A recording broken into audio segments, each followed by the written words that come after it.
and trust that one way or the other, the miracle of it will continue to happen. Just yesterday, of course, I think it was on Thursday, yeah, that we hosted the Vice President Global for Google, Mr. Jingra, who, was our guest on Sunrise Daily.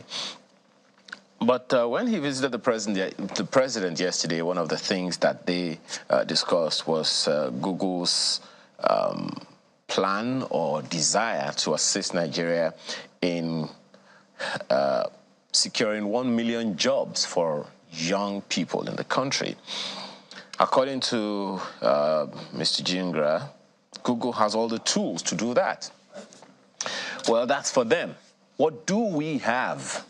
Of course, the president made his own commitments and all. But don't forget that for that promise of Google to hold water, there has to be certain enabling environments to do that. Digital jobs, that's what Google has promised. But then we also have the Nigeria Startup Startup Act, NSA 2022, which was signed in December. Interestingly, NIDA, Nigeria Information Technology Development Agency, is kind of the executing or implementation agency for that law, and it is also the secretariat of the council, which is supposed to be created, the National Council for Digital Innovation Entrepreneurship. Of course, you remember that before the former President Buhari left power, he inaugurated the council, National Council for Digital Innovation Entrepreneurship, in April.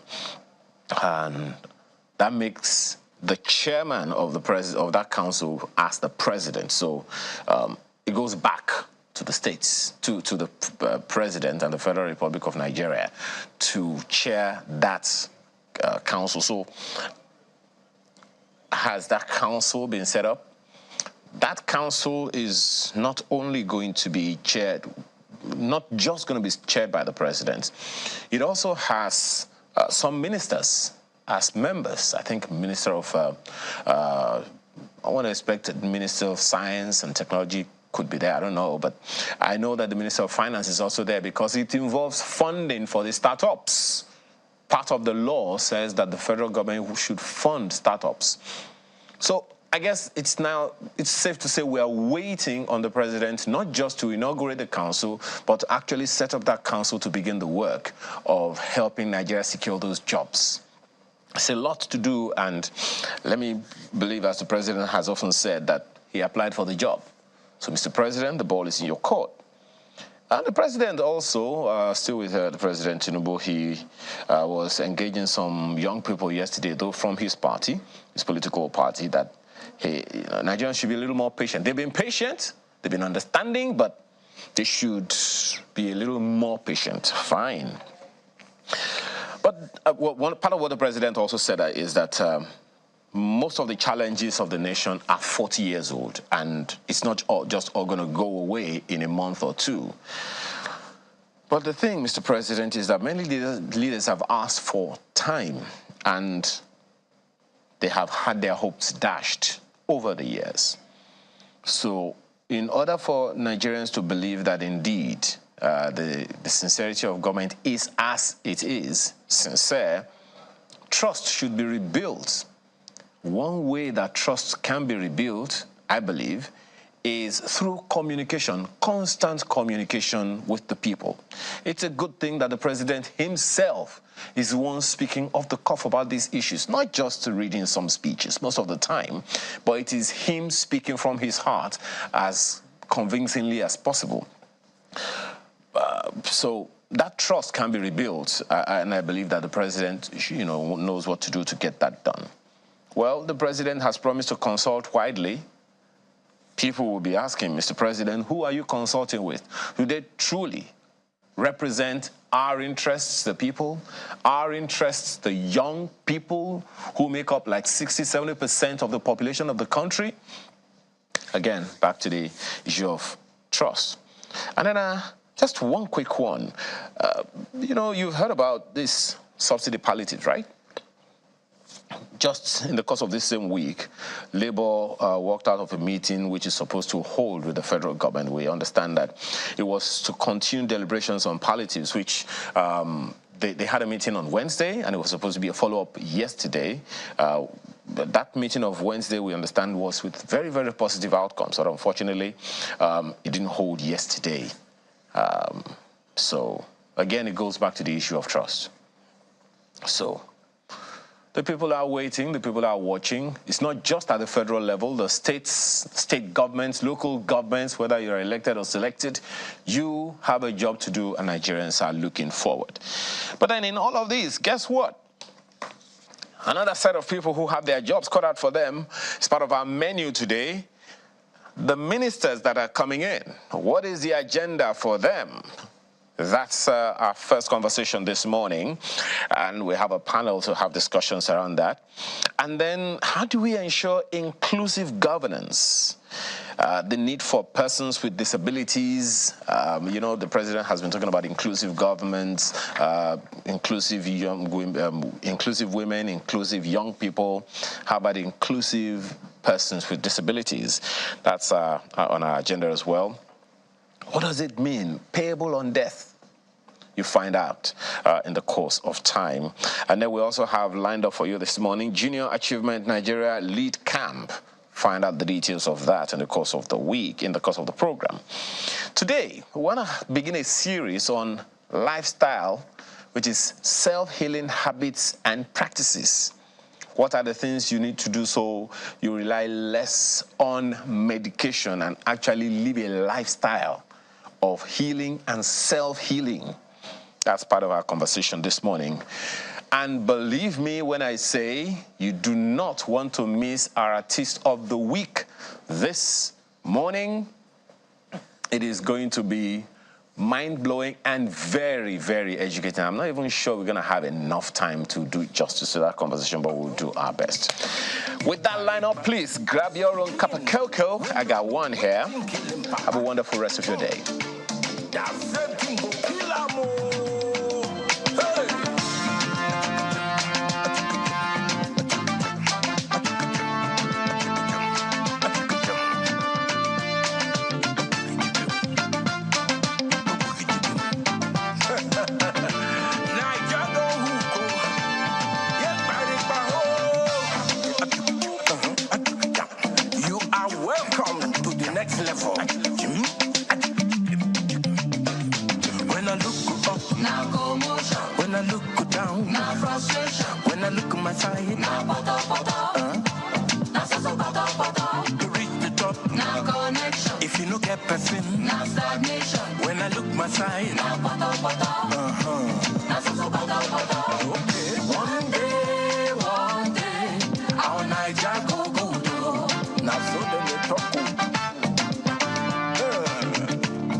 Thank you for staying with us. What are your expectations of this government, the federal government? What are your expectations of your state governments? A host of them have already come up with their cabinets. Commissioners have been announced. Some of them have sworn them in. Some already have their kitchen cabinets, what you call those in the office of the governor and office of the president and office of the Senate president, whichever one it is for you. There are high expectations of the federal government, and there is no way the federal government will be able to do anything significantly without ministers, which, of course, according to the constitution of the country, is a requirement.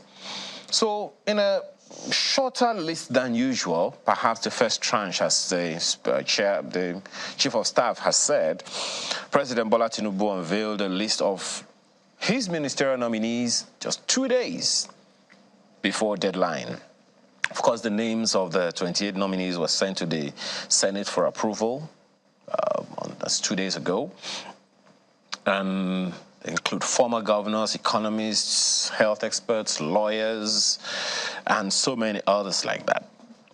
Of course, before that list came, a host of people have been setting all kinds of agenda for the ministerial nominees, different professional and trade union associations, saying that the federal executive councils have to be comprised of people with competence to drive national development speedier than usual, because Nigerians have been waiting for a long time. The NBA was part of those organizations who said the president and his ministers must improve the security situation in the country.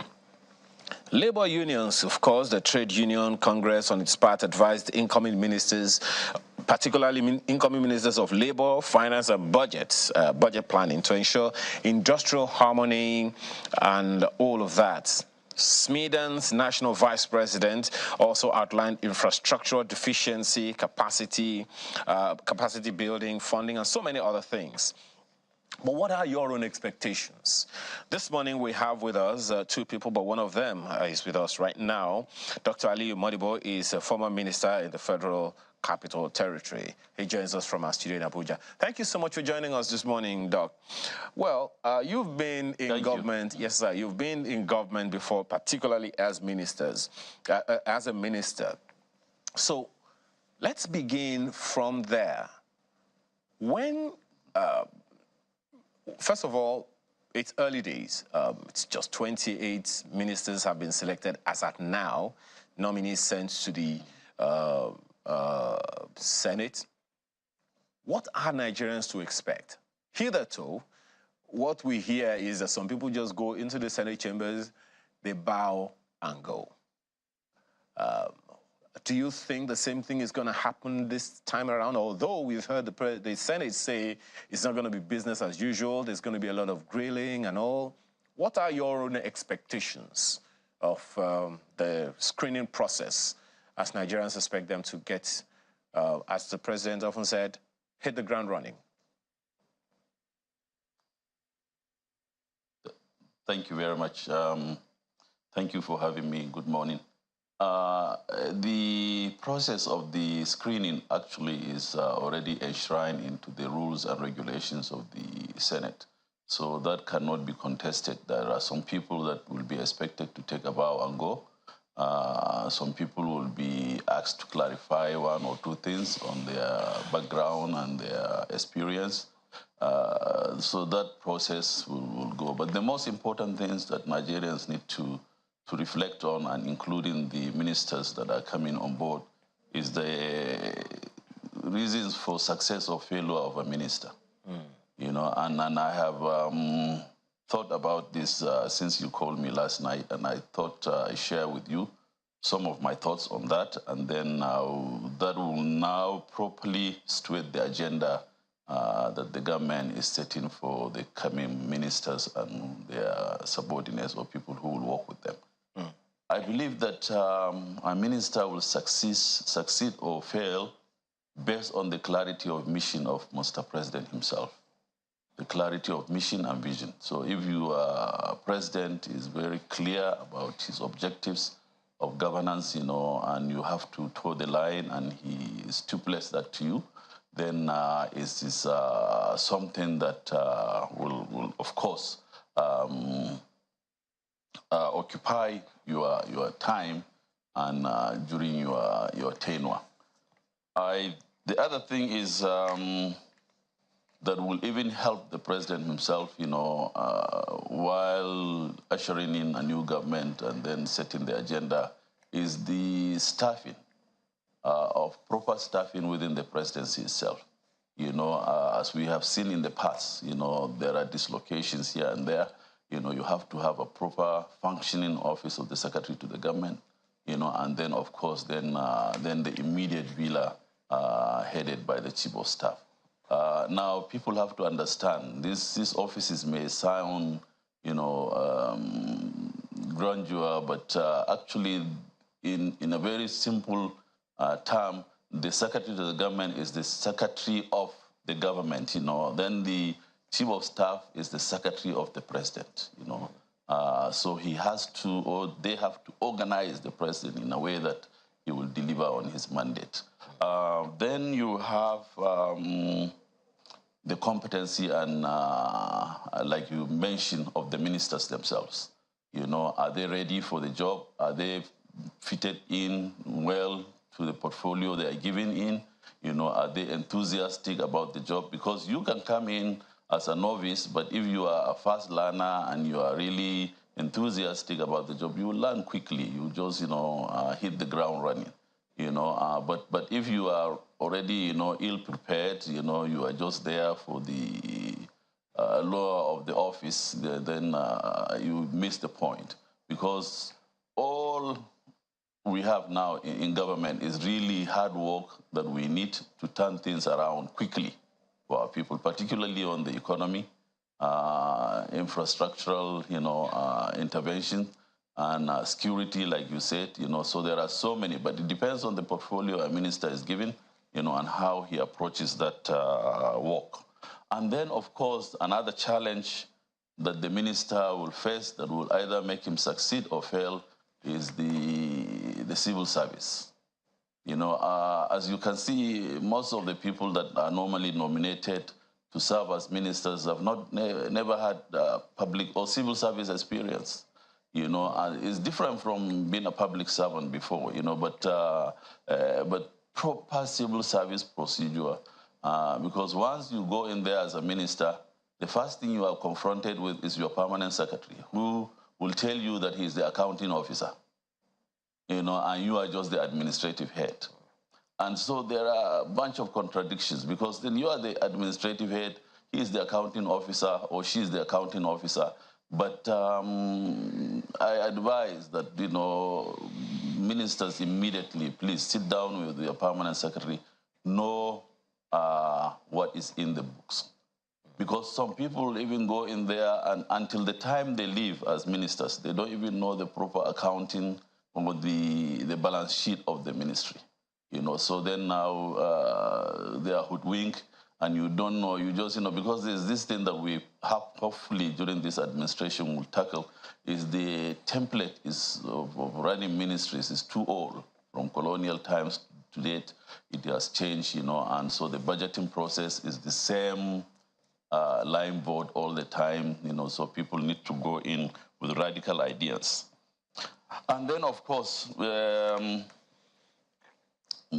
other impediments is, of course, the other MDAs that will be a stumbling block towards your progress, particularly the Ministry of Finance, the Office of the Accountant General, and then the Central Bank of Nigeria. As a minister, you are allocated, your budget, but then on paper you have, X amount of naira to spend on projects or to make payments on outstanding liabilities that you have inherited.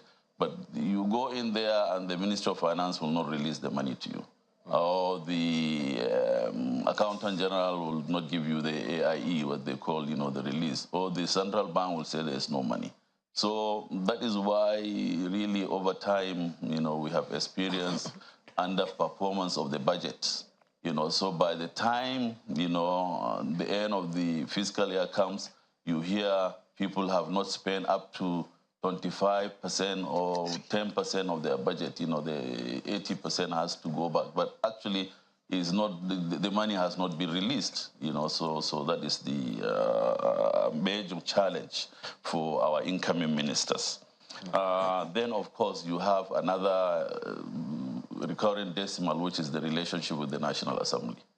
From my experience when I was minister, one of the little distractions, the ministers want to cooperate fully with the National Assembly, particularly, if you are lucky to have a chairman that is very knowledgeable, very understanding, very, helpful, you work smoothly. But in some cases, some of the members of the National Assembly can be very overbearing, calling you all the time to come for hearings, So in a week, you spend like maybe 2-3 days in the National Assembly answering one query or another, and then the oversight functions, So these are all things that our incoming ministers have to have at the back of their mind. Immediately you go in, familiarize yourself with who is your chairman, the House committee and the Senate committee, and then try to cultivate a very good relationship so that you can have smooth working relationship with the Assembly.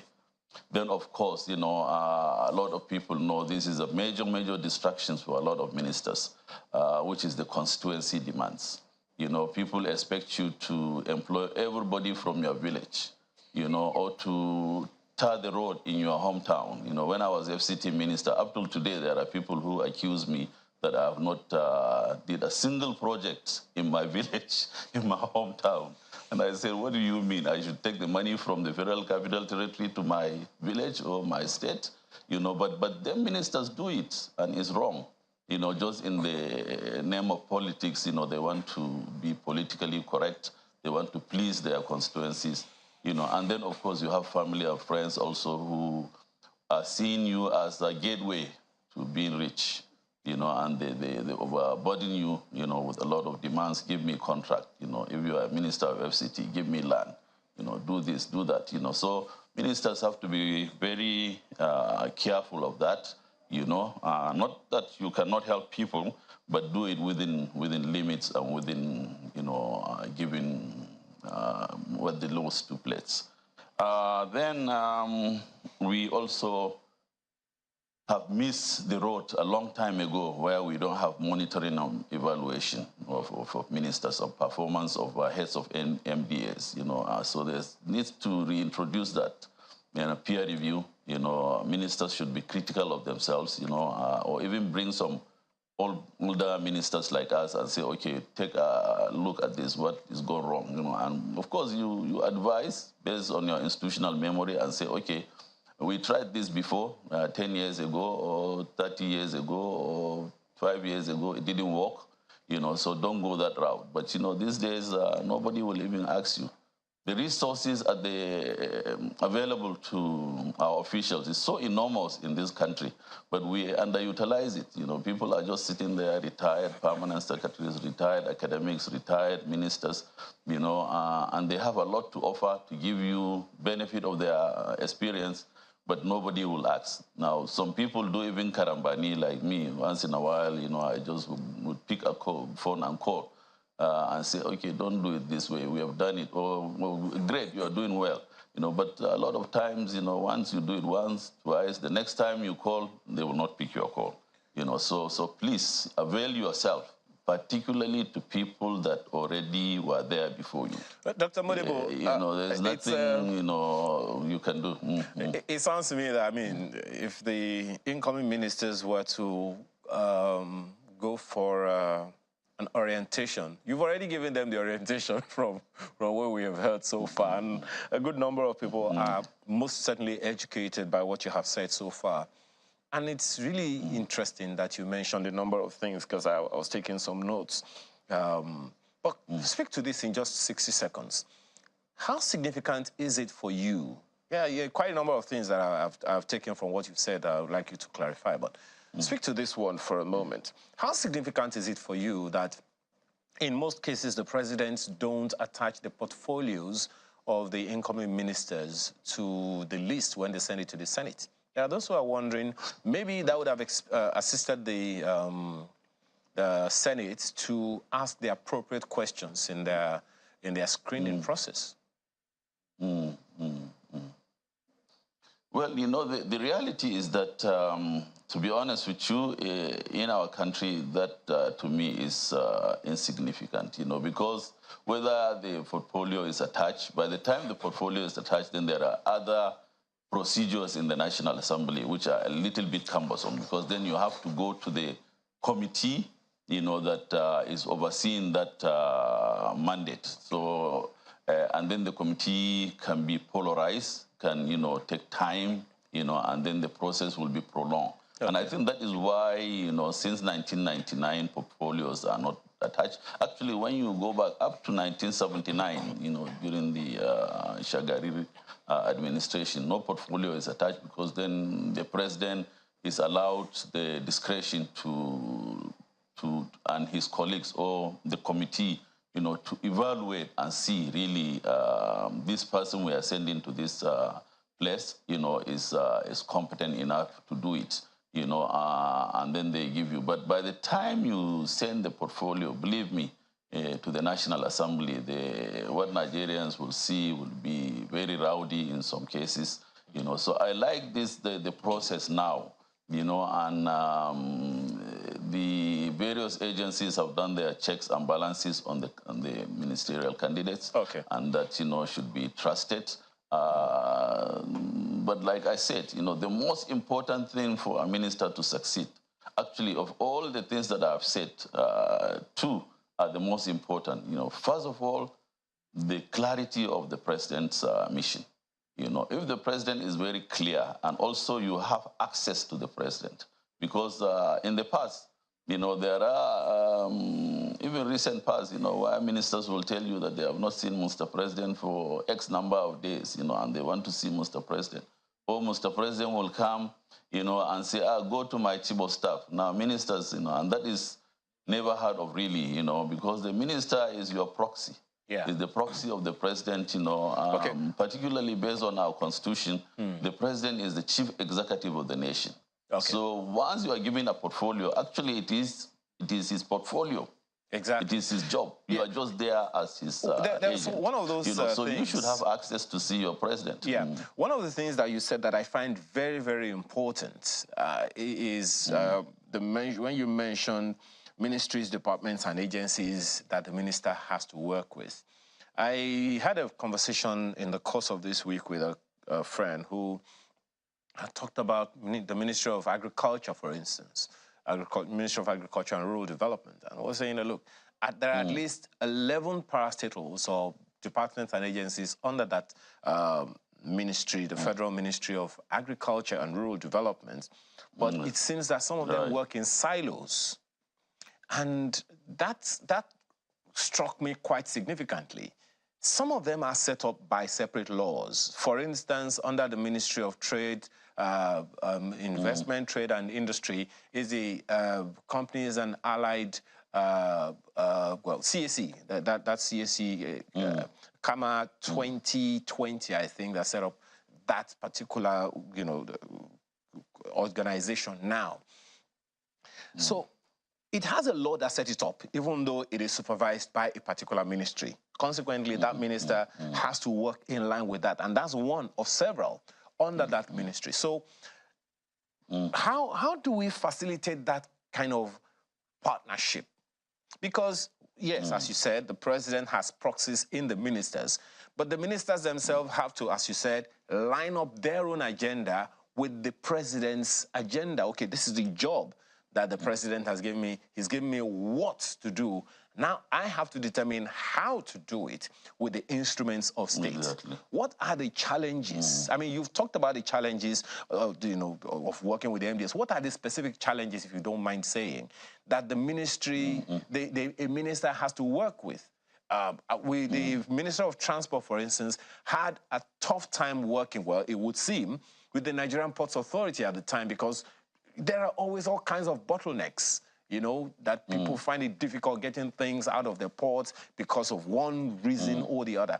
What are some of these challenges that the ministers need to understand in terms of working with the ministries, departments, and agencies who are going to bring the good governance that the president's promised? Thank you very much. Incidentally, I was a Minister of State for Power and Steel about 20 years ago. That was my first ministerial outing, 2002 to 2003. Then I also had the good fortune of becoming Minister of Commerce and Industry in 2006. to 2007, then eventually also Minister of the Federal Capital Territory. So I had the spectrum of 3 times being a minister. Now, you mentioned particularly the Ministry of Commerce and Industry, then now Trade and Investment. Yes, there are parastatals there, and the way I dealt with it was that even though you are paired into 2, minister and minister of state. Then you are giving this schedule is splitted into 2 as well.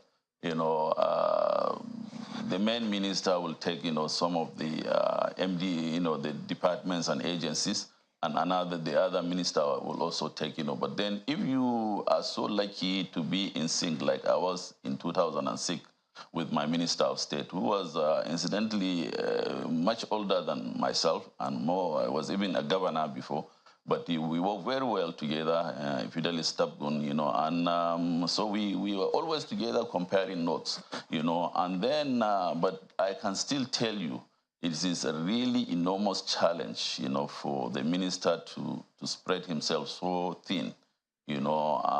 Sometimes some of these agencies may not even get your full attention, until the end of your tenure. Now, something revolutionary happened during the Buhari administration, the 2015 to 2019 and to 2023.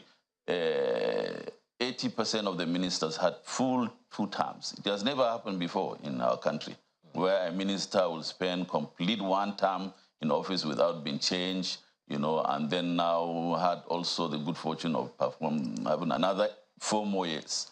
So that was very unprecedented, and that is why, for some of us were really shocked that the sectors, instead of, booming, because, the President Buhari gave them that stability, instead there's a lot of, disappointments in some of these quarters. Some ministers have done well, of course, but, and that is because of the supervision is so I don't know, no matter how agile you are, as a minister with all this flurry of activities of the MDAs, that is why I'm an advocate that, one thing that President Bola Tinubu should do for us is to really look at the ministries critically and restructure them, and to see, to streamline the MDAs, the departments.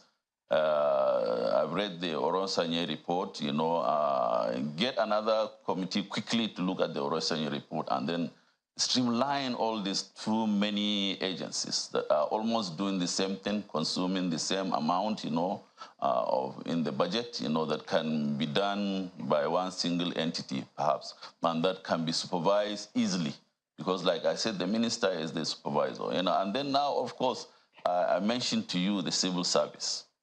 One area that we really, have been very lucky in this country since independence or even before independence is the pride we have in our civil service. But over the years, the service has declined drastically.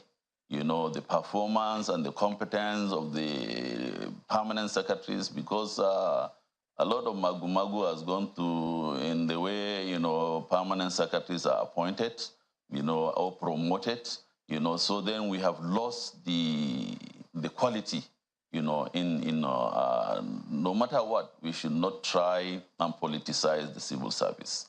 The civil service must be sacrosanct, to be honest with you, because they are the bastion of stability of our entity. So how do we go about that stability? My apologies, Dr. Modibo. How do we go about that stability? It's a very, very concerning one. A number of people would, they've begun to give a completely different interpretation to civil service by you removing the CI in front and putting another letter altogether. So how do we go about that? Because there are those who even say that if you want to take care of corruption, it's going to happen within the civil service or from the level of the civil service. In fact, there are those who say part of the challenges of a minister is that the minister is confronted by, the accounting officer, as you said, the permanent secretary, and some people will come and tell him, look, this is the way we do this one, this is the way we do this one, and all of that. So what are the things that go on in the civil service,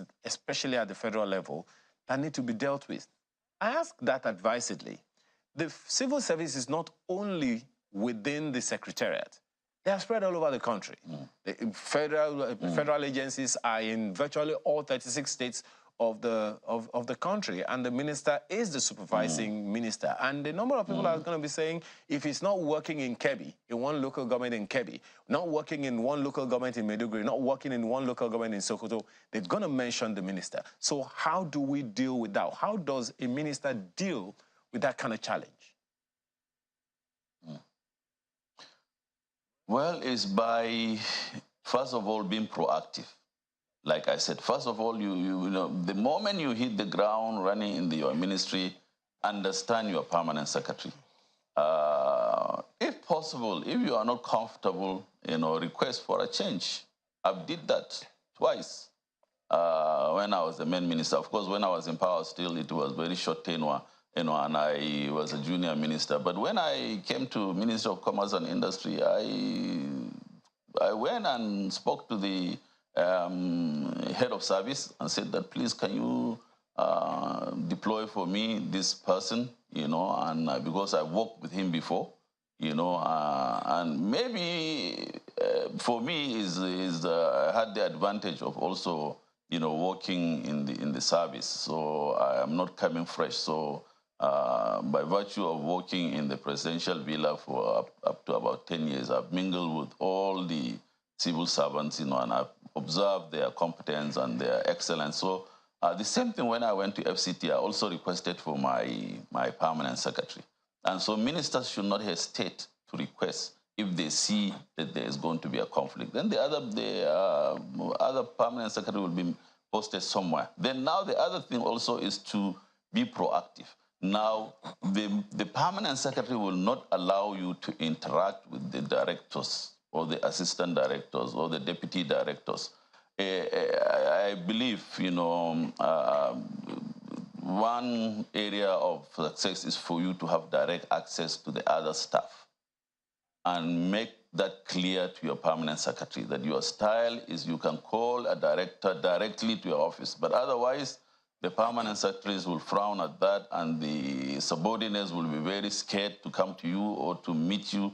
You know, what I used to do when the first time I was minister in 2002, I will just leave my office and go around the ministry and enter into an office, you know, and then now, you know, I meet the level 14 officer or 13 officer, and then, you know, you have already started to cultivate trust, you know, and so you will get information, you will get, you know, and everybody will be on his toes. You know, but if you sit there, you are a big man, you know, a big minister, and everybody else is small, you know, then you will not get it, you know. And then now, like you said, the civil service, like I said, you know, we cannot overemphasize this importance of rejuvenating the civil service. And this is the golden opportunity for us to do it with BAT, President Bola Tinubu. You know, hopefully he will also look at the civil service, put it back on track. See all the, you know, like you said, how can we make the civil service better? Recruitment and promotion has to be very clear. You know, the recruitment process, you know, and remuneration. We must, you know, find a way to pay our civil servants, you know, very competitive, you know, package, just like they would have gotten in the private sector. Okay. You know, so then now you attract the first class minds and brains. Okay. And then also have tools to work with. Okay. But right now, when you go into our service, I'm pretty sure you have experienced this, into the ministries, you find even archiving, even, you know, filing system is so archaic, it's so old. You know, these days of computers, you know, and still you carry files along the corridor and all, you know, tattered papers, and so appalling, you know. So you know, it's just that we need to do things differently. But how about this one other leg, Dr. Modibo? How about feedback, both from the ministries, departments, and the agencies spread across board? How about feedback from them, the field officers spread all over the place? How about feedback or communication with Nigerians? most of the time that doesn't happen. And for me, I believe that if we're going to deal with the challenge of trust, we're going to have to do it through communication. Otherwise, we may not be able to gain the trust of the people. So when people, most of the time, ministries, departments, and agencies don't come out to respond to Nigerians when they raise an issue.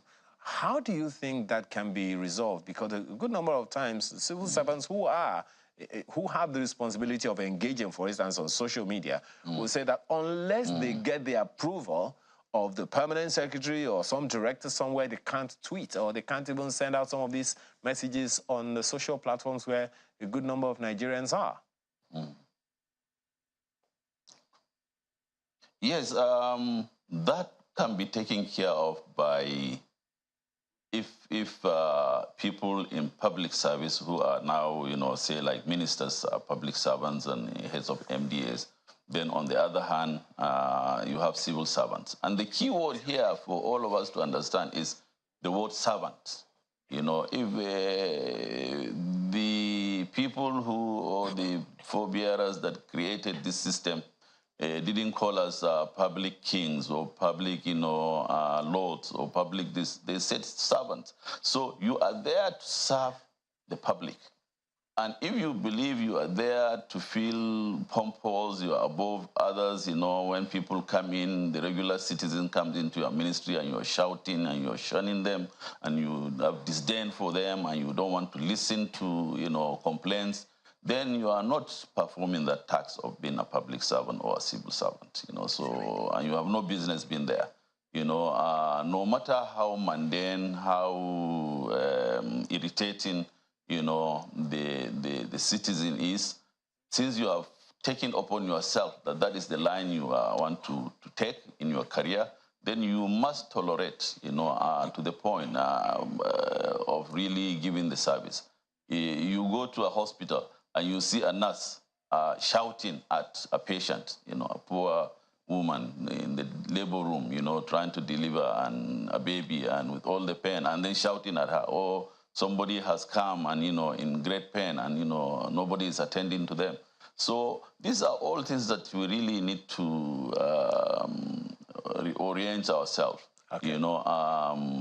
And that is why when you take Nigeria as a business enterprise, and that is why we are losing, because if it were a private enterprise, and you have all this attitude, of course you lose money. Absolutely. And so now the deficit that we have, Nigeria as an enterprise, is because we are not giving service priority to the people. But permit me, Dr. Modibo, to engage another guest very quickly, Professor Vincent Anibogun.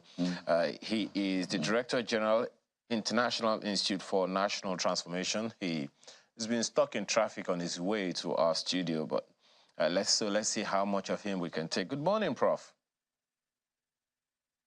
Good morning. Thank you so much for inviting me. Well, as you can see, I'm still in the car heading to your office. Well, sincere apologies about that. We're just hoping that things get better on that route. Well, let me believe that you've listened to a bit of the things that we are talking about in terms of setting an agenda for incoming ministers. Dr. Modibo has been taking us, being a former minister 3 times in the country. He's giving us quite, the background and the updates on what needs to be done. But professional and trade unions have been setting an agenda for the ministers that are going to form the cabinet.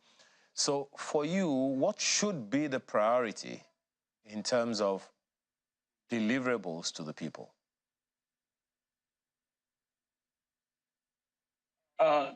In fact, Nigeria for a long time has been managing poverty. I think this is the season for the lion to roar. This is the season for us to move into an era of industrial revolution.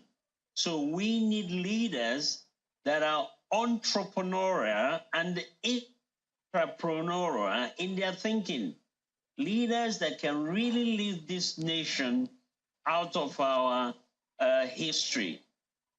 we need radical thinkers. We need people that will venture into new areas. There's so much unexplored potential of this nation. We don't need to continue to recycle the same mentality, the same approach to doing business. I think it's time for Nigeria to arise and move into a full-scale industrial age.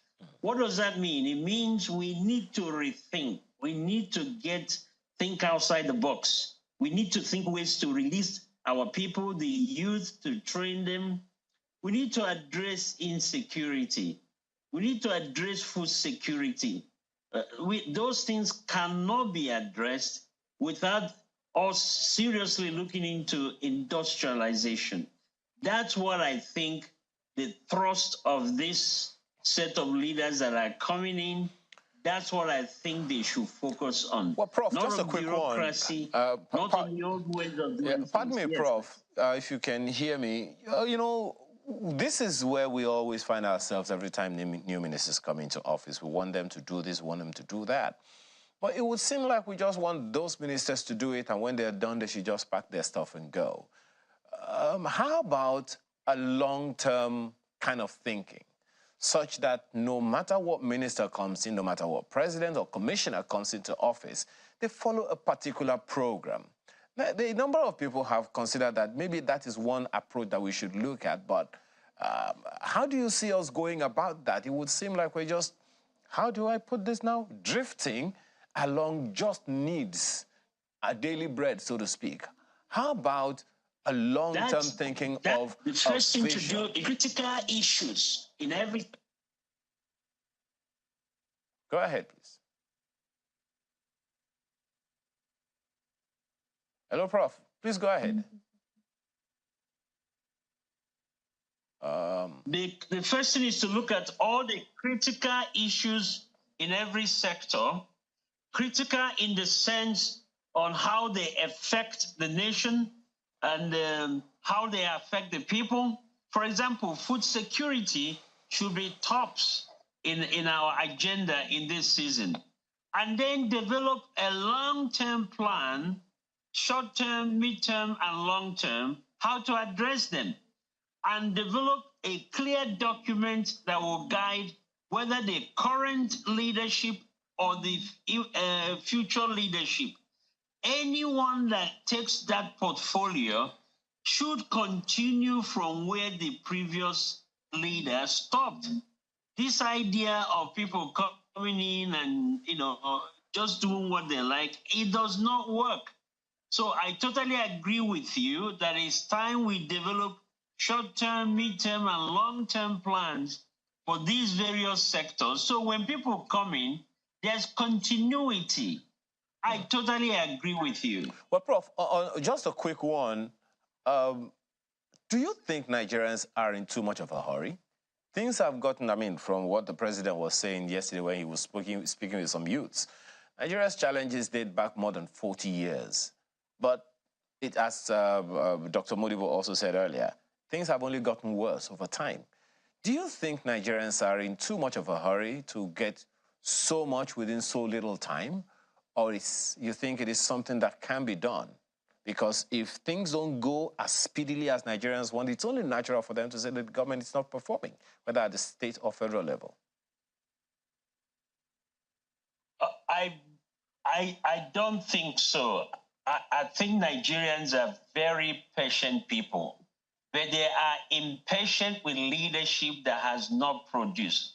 Consistently, we promise them, and then after 8 years, things are worse, not better. Of course, that creates impatience.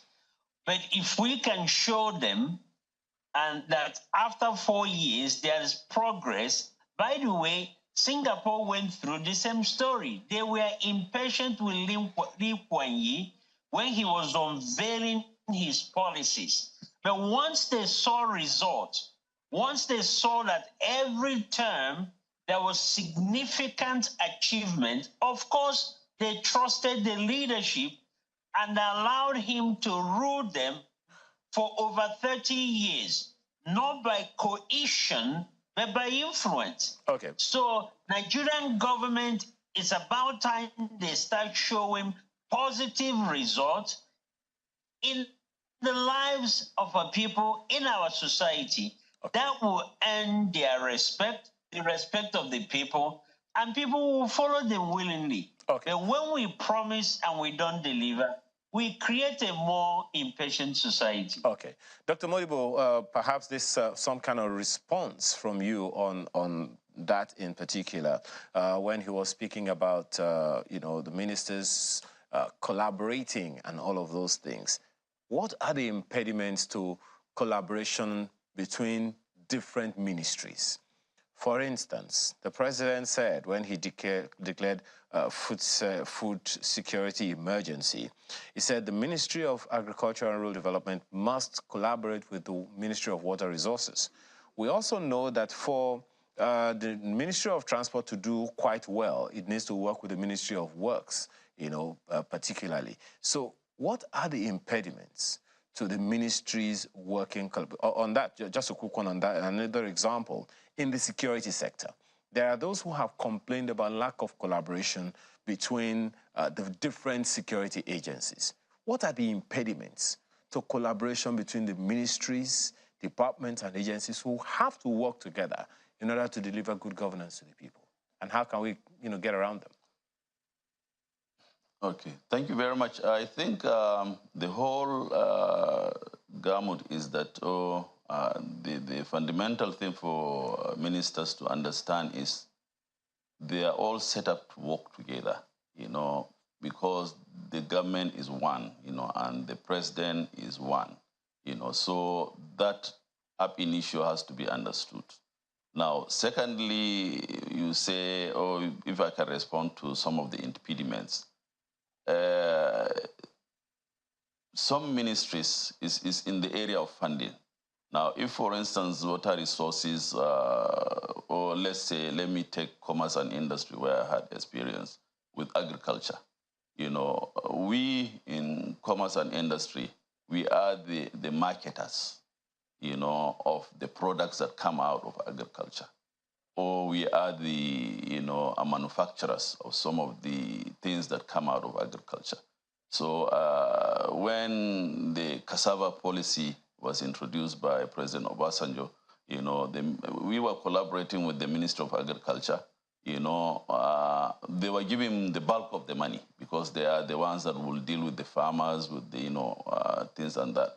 But we in commerce and industry didn't have anything to work with. And I recall, you know, the president directed both of us to sit down together and that the Minister of Agri should give me something to put a marketing strategy for our cassava. Because that time we were thinking of, you know, cassava should be used. Since we have advantage in cassava in this country. It can grow anywhere in all of Nigeria. You know, so we are going to do cassava bread, you know, we take, you know, even this gari.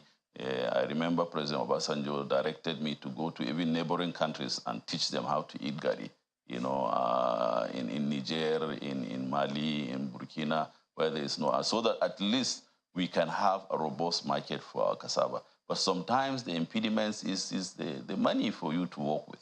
There are some ministries that, you know, would be dependent. Then now, if you are not lucky, you have a pompous colleague.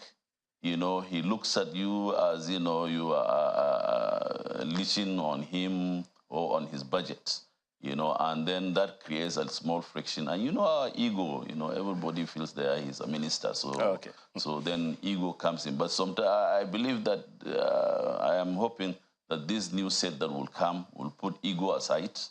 We'll look at the country at first. You have said something, you know, said Nigerians, you know, do we have time to wait, to keep waiting for all this, you know, progress to come? No, I think we are running out of time. People are getting more and more impatient by the day. Absolutely. You know, because now we live in a global world that is moving so fast. Absolutely. You know, and so when you are in Nigeria, you are traveling around the world and things are just being done very effortlessly.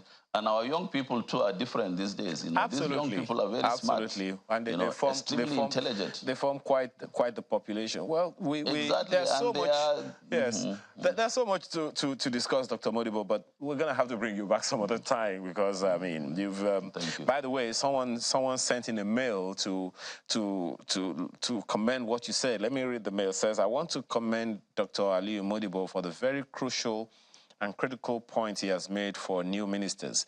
If they follow what he has said, they will succeed. That's from Bayo Ojo. Well, I guess that is for you. Well, Prof, let's take your last comments now on this. I mean, you have 30 seconds, your last words on the agenda for incoming ministers, Prof. Yes, I believe that this is a unique opportunity for Nigeria to put her mark in the development of Africa. So I'm praying that the incoming ministers, first of all, will be disciplined people who can execute well thought out and disciplined thoughts, and of course, choose the right people and put them in the right place to execute those programs.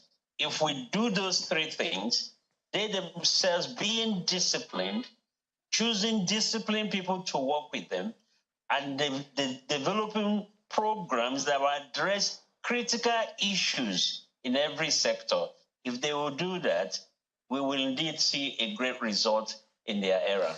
Professor Vincent Anebogu, DG, International Institute for National Transformation, thank you so much for your time this morning. And sincere apologies that you were unable to make it to the studio due to traffic.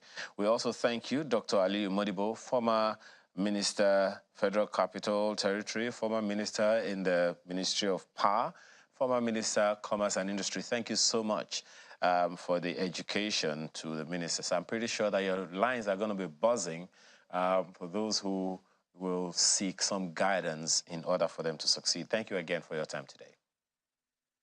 Thank you, thank you. Thank you. Yeah, so that's one down. Is more when we return from this break. Do stay with us.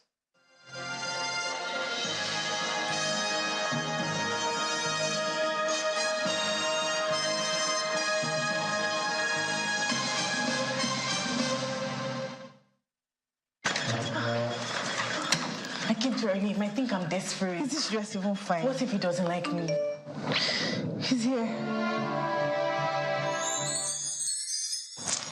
I'm his spec.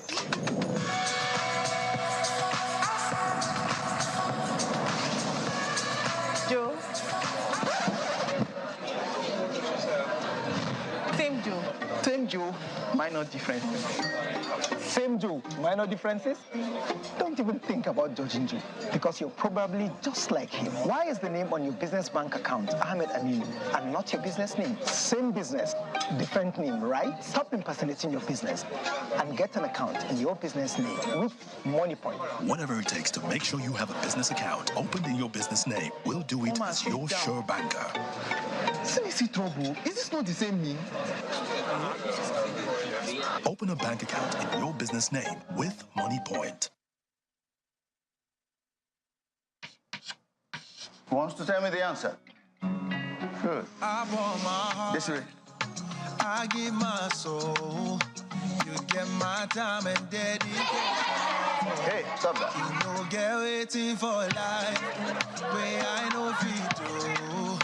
Cause all the dream where we don't dream must have come true. It must be sure for you. Cause it's sure for me. Together we will ride against the mountains away. So make you dare with me. Cause I dare for you.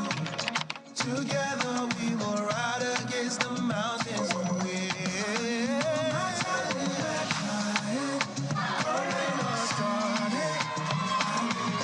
Teach the advanced way with Glow LTE Advanced, the power of 3 data networks in one.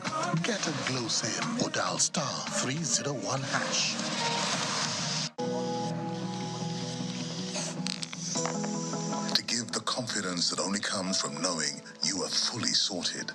To show up for you just when you need a hand.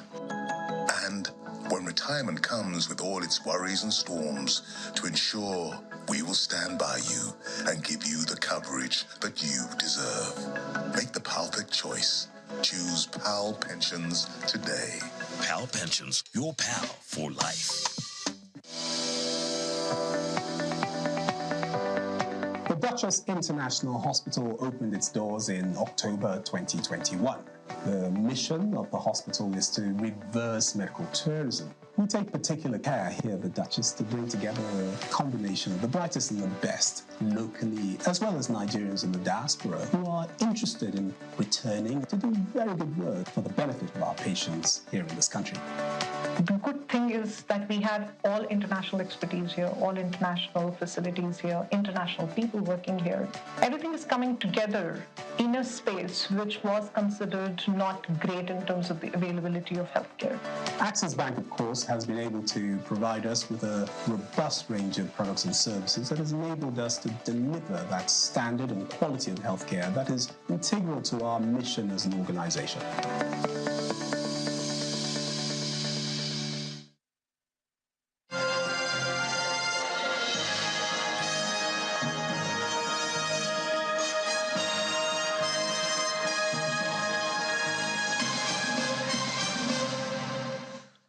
Inclusive.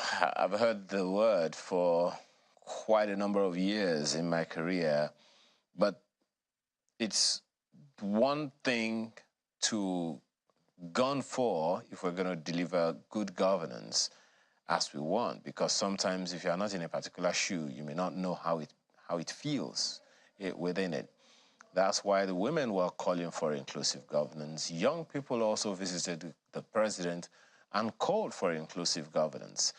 Now, this, in terms of ensuring inclusive governance, let's talk about this particular angle that you saw in the slide that we put up the other time, the need for persons with disabilities to also be included is something that a number of people have raised also as a concern, you know.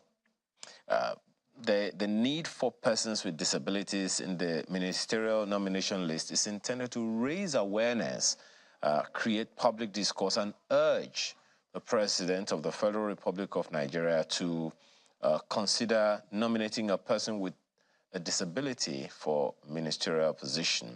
The absence of any person with disability among the President's ministerial nominees is something considered disheartening, especially in the face of widespread advocacies for the inclusion of persons with disabilities in key decision-making positions.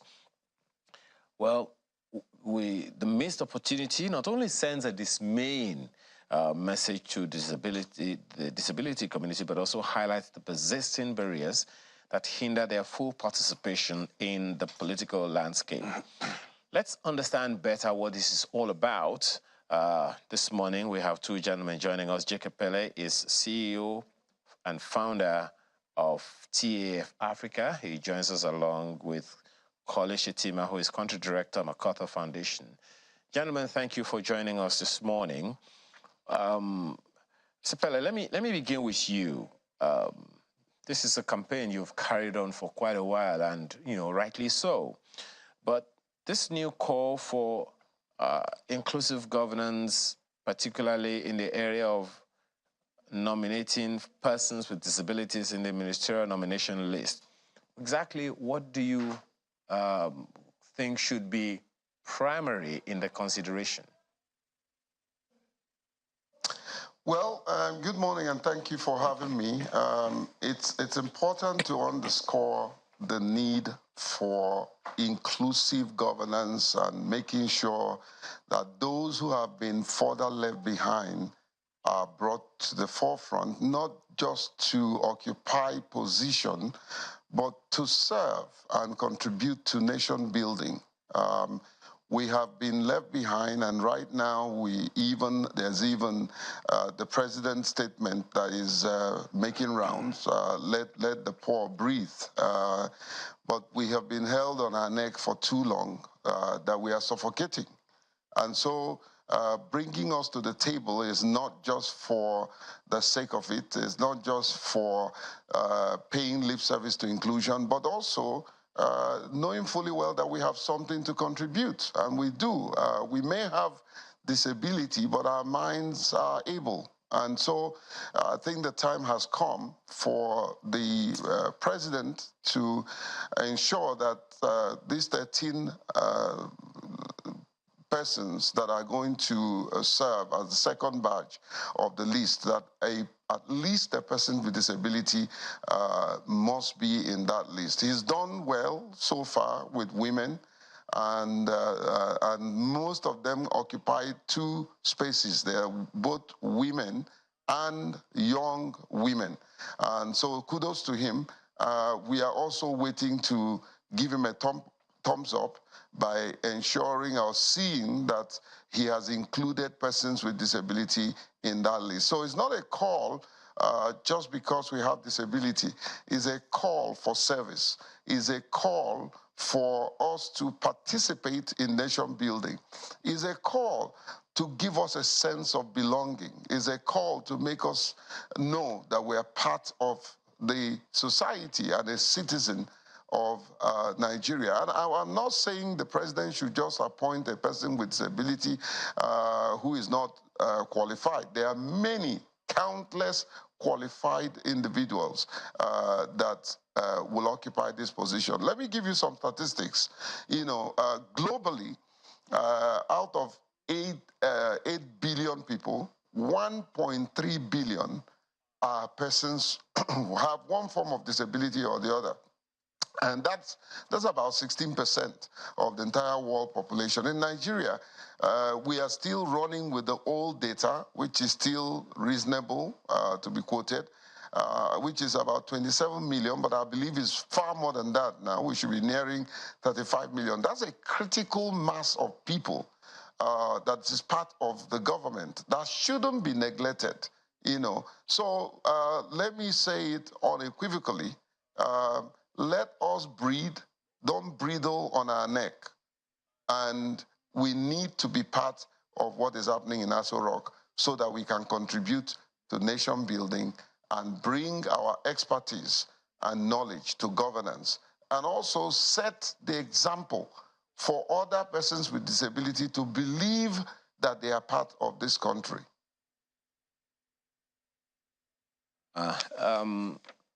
First of all, what are your thoughts? Let me begin with you on that one, Mr. Shetima. What are your thoughts on the opinion that Mr. Pele just made now about considering, you know, persons with disabilities? The president already put that list out of ministerial nominees. Do you think there has been any representation? If there hasn't been any, why do you think that is the case? Well, I definitely support the position of Jack on this issue because I think it's a question of peer representation, it's a question of justice, it's a question of inclusion.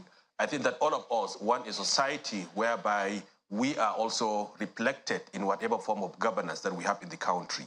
And we don't want a country whereby either on the basis of ethnicity, whether on the basis of religion, whether in terms of gender or others, we are not well represented. As we all know, Nigeria as a country has a penal character policy.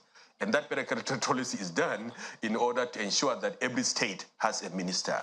So if, for example, 30% of, about more than 15% of our population is not represented in that kind of situation in our governance, whether at the national level or at the state level or whatever level, certainly that is not a fair representation.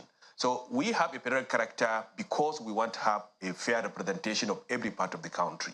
Then it also means when that basis is also, and it's based on states. And why are we doing that one? Because we want a country whereby every part of the state country is reflected. We have a national gender policy which said that 35% of our governance and positions should also reflect a gender representation. And we also have a national disability policy which said that at least 5% of the nominations and appointments should be from people with disability. So what we are advocating for and what we are supporting is just stick to what the policy says. No one is saying, come and create something new. No, we already have made those commitments. So the point is that it's about accountability. We have made a commitment in our national policy documents, and therefore, please implement what the government already have signed on to. I think we're all excited to see the increase in number of women so far, about 25%, which is good. And I think we're hoping that the next set of appointments will reflect the 35% that is we have already committed to as a country, as a people. And therefore, we are also hoping that that 5% that we have committed to ourselves to, I think should be there. Now, think about 30 million people, or 35 or 27. Now, if you think of countries in the West Africa region, whether in terms of Ghana, which is like 33 million people. So what we are now saying is that, can you really afford a situation whereby a country like Ghana, in the size of Ghana's population, is not reflected and not represented in your own cabinet? And if you look at, there are even smaller countries like Benin, Togo, Gambia, in all those countries, which all of them, maybe about 5, 6 of them, when you put them together, that is when they will even make up the 30% of our population who are not going to be represented in our cabinet as a result of our policy that we don't. So our advocacy, our support is to say that we have made a commitment as a people, as a country. We want fairness, we want representation, we want justice. And that will be done when we try to implement, when we implement the policy that we are committed to, whether at the national level, whether at the state level, whether at the local government level.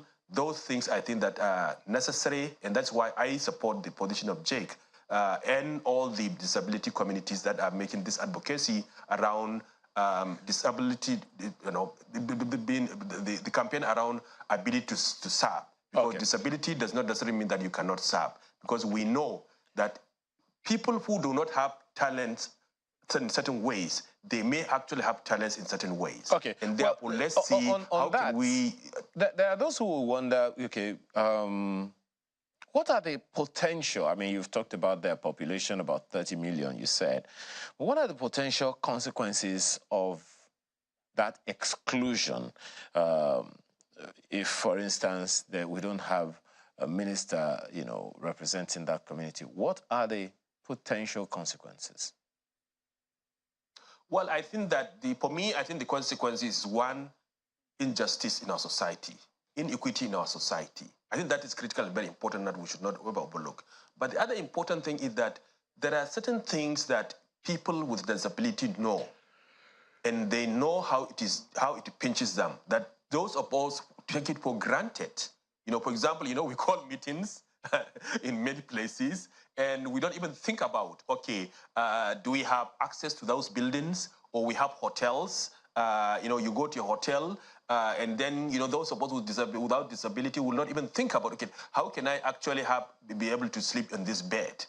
Or you go to the airport, people are struggling. You find people with disability who are struggling in order to board a plane. And those of us, I don't think about this as a problem at any time, but the people with disability think about those types.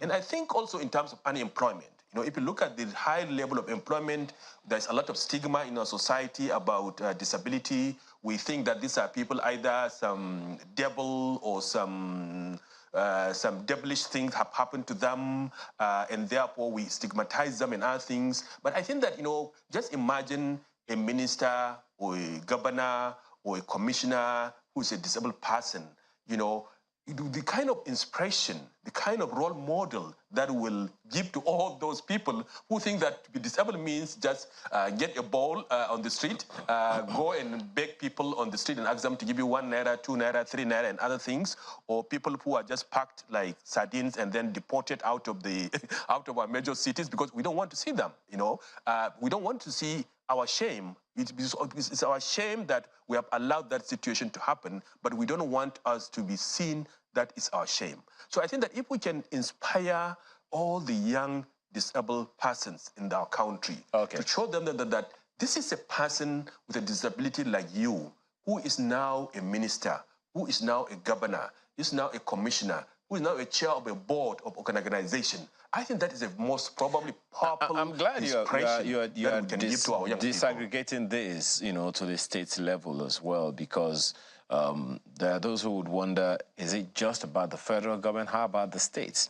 But Mr. Pele, one of the things that Mr. Shettima has just mentioned now is the advantage of inclusive governance in the area of better policy making and comprehensive understanding of societal needs. Can you please share some specific areas or policy areas where,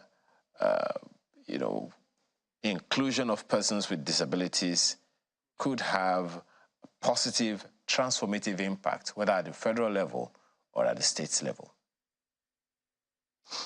Well, thank you very much. First of all, let me look into this camera and look into the eyes of Mr. President and those around him and say to them, Mr. President, you made a statement that had become a powerful inspiration for anyone who have compassion in their heart. You said, let the poor breathe. Please live up to this statement. Live up to this statement. Let us say that at the end of the day, you said it and you meant it. What are the policy values that a person with disability who is sitting in the cabinet will bring or will do? Do you know we've been struggling to implement just the Disability Act? Can you imagine where a sitting minister who is a person with disability is in the cabinet? He will better advise the president how to proceed. He will better advise the president how these things can be implemented. There's a saying that he who feels it knows it. We know where the issues are. Now, there's one very important point I want to make and disabuse the minds of those who have this notion that, oh, don't worry, we're there for everybody. No, you're not there for everybody. You don't know what I go through. You don't know the fact that I'm sitting here away from your camera and all I see on your screen is shadows. You don't know the fact that, there are many of us that is not able to see the blackboard and will not be able to continue in their education. You don't know the fact that there are many of us who lives in abject poverty, who can't feed themselves nor their family. There are many of us that don't have access to quality education, access to quality health. If we put our own person there, we will hold that person accountable to tell the president how best and how desperate we want these policies to be implemented. So what will they do? Implementation of policies, driving to ensure that we get budgetary allocation, ensuring that we get employment, not on the basis of our disability, but on the basis of our qualification, to ensure review of some of the policies that have gaps, Let me give you a very important information. For instance, we all fought for Electoral Act, but do you know also in the Electoral Act there's even a discriminatory word like incapacitated people? So when we have our own person representing us, our voice will count. Okay. Just like our vote has counted and ensured that many of them today are elected. Please let our voice count. Okay. Don't suffocate us so that we cannot breathe.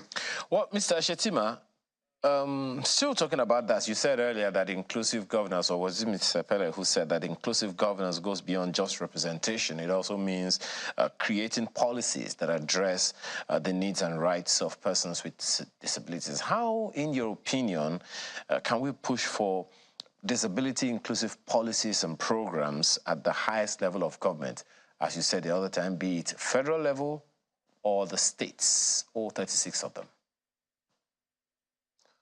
Well, I think that the first one is really even the current national policy on disability that we have. We know that we have five now, like there's a 5 years years grace period, which means that by January that next year, that policy should have been in place.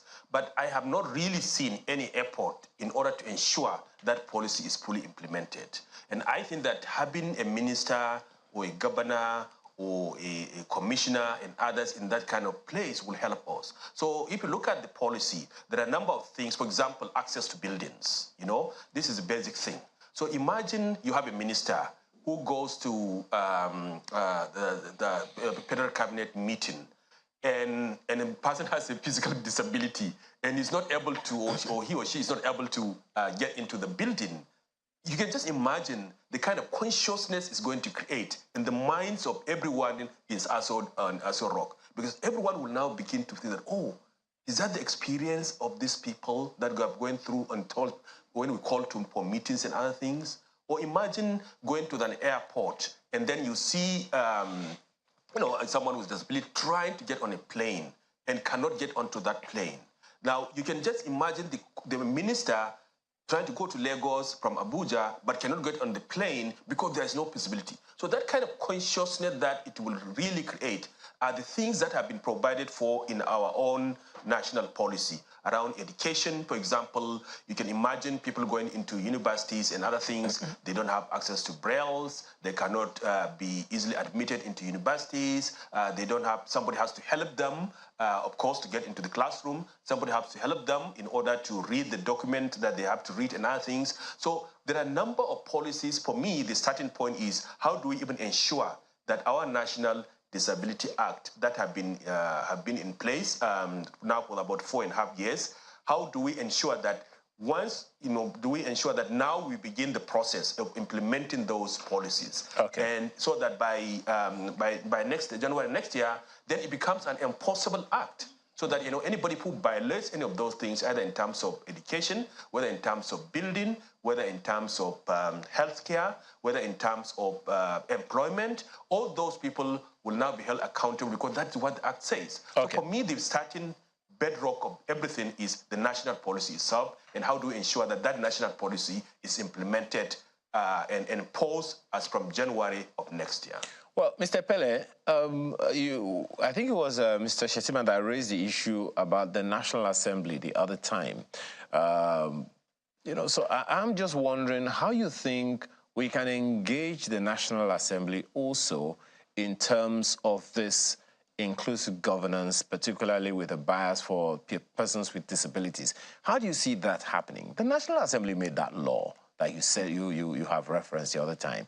If those laws that are made by the National Assembly aren't being implemented, isn't that a waste of resources? So how do you think we can engage the National Assembly themselves to the point that they can say, okay, you know what, we see this gap, let's fill it? Well, we are doing that in our own small way, but there's a lot more to be done. We recognize the entry point of getting the attention of these legislators. During the induction by the Legislative Institute, I was one of the speakers, and I focused on inclusion, getting them to understand legislative inclusion. The current Chief of Staff started a good work by ensuring and inaugurating the Committee for Persons with Disability. Every legislator needs to be aware of the dividends of democracy that they will bring when they pursue an inclusive agenda. So how do we do that? Number one is strategic engagement. We've written to the Senate President. Unfortunately, sometimes, they get inundated with all kinds of requests and letters, and they don't process some on time, but I believe that they will, So we've written to the Senate President. We want to at least have a sit down with him, not for optics sake, but to really discuss concrete issues. Okay. We've also written to the Speaker of the House. Hopefully, when we get a reply, we'll be able to sit down with them. But there's also something that we have proposed to them, which I believe if the Senate President is watching, please send to those things and let's see how we can do it. We proposed to them to give them sign language interpreter at our own cost. We are not asking the National Assembly to pay them salary. We will pay them salary. You know, we already have that in one of our projects. You know, we want to ensure that the plenary is truly inclusive, because there are over 7 to 8 million Nigerians that are watching them, not hearing them, not knowing what they are saying. So let's begin by having that opportunity to introduce sign language. So well, most certainly, training them, you know, giving them information. Yeah. Well, my sincere apologies. We just ran out of time. I'm sorry I cut you, but you can quickly land on that point, and then before we let you go. Okay, so let's make sure that we engage them, but also new committees have been formed. You know, I would propose a twin-track approach where every committee has an element of disability inclusion. Every committee, you know, and then a standalone committee for disability. The same thing should be applicable in the Senate committees. You know, so we will continue to engage with all these committees and all the legislative arm. The Legislative Institute, my good friend the DG, has opened his door. I'm going to speak in their conference on inclusion, you know, West African Conference on Inclusion.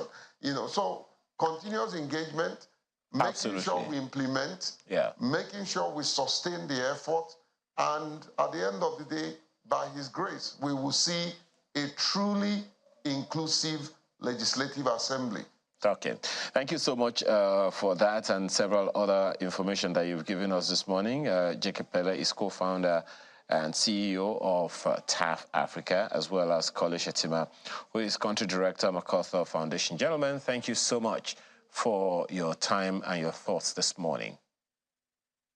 Thank you very much for having us as well. Yeah.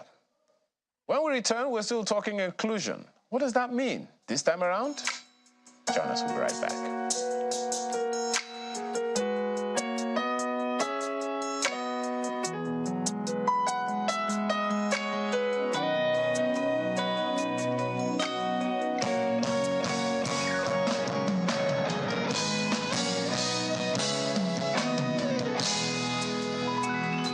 If you can use the broken, then Lord, my heart is open.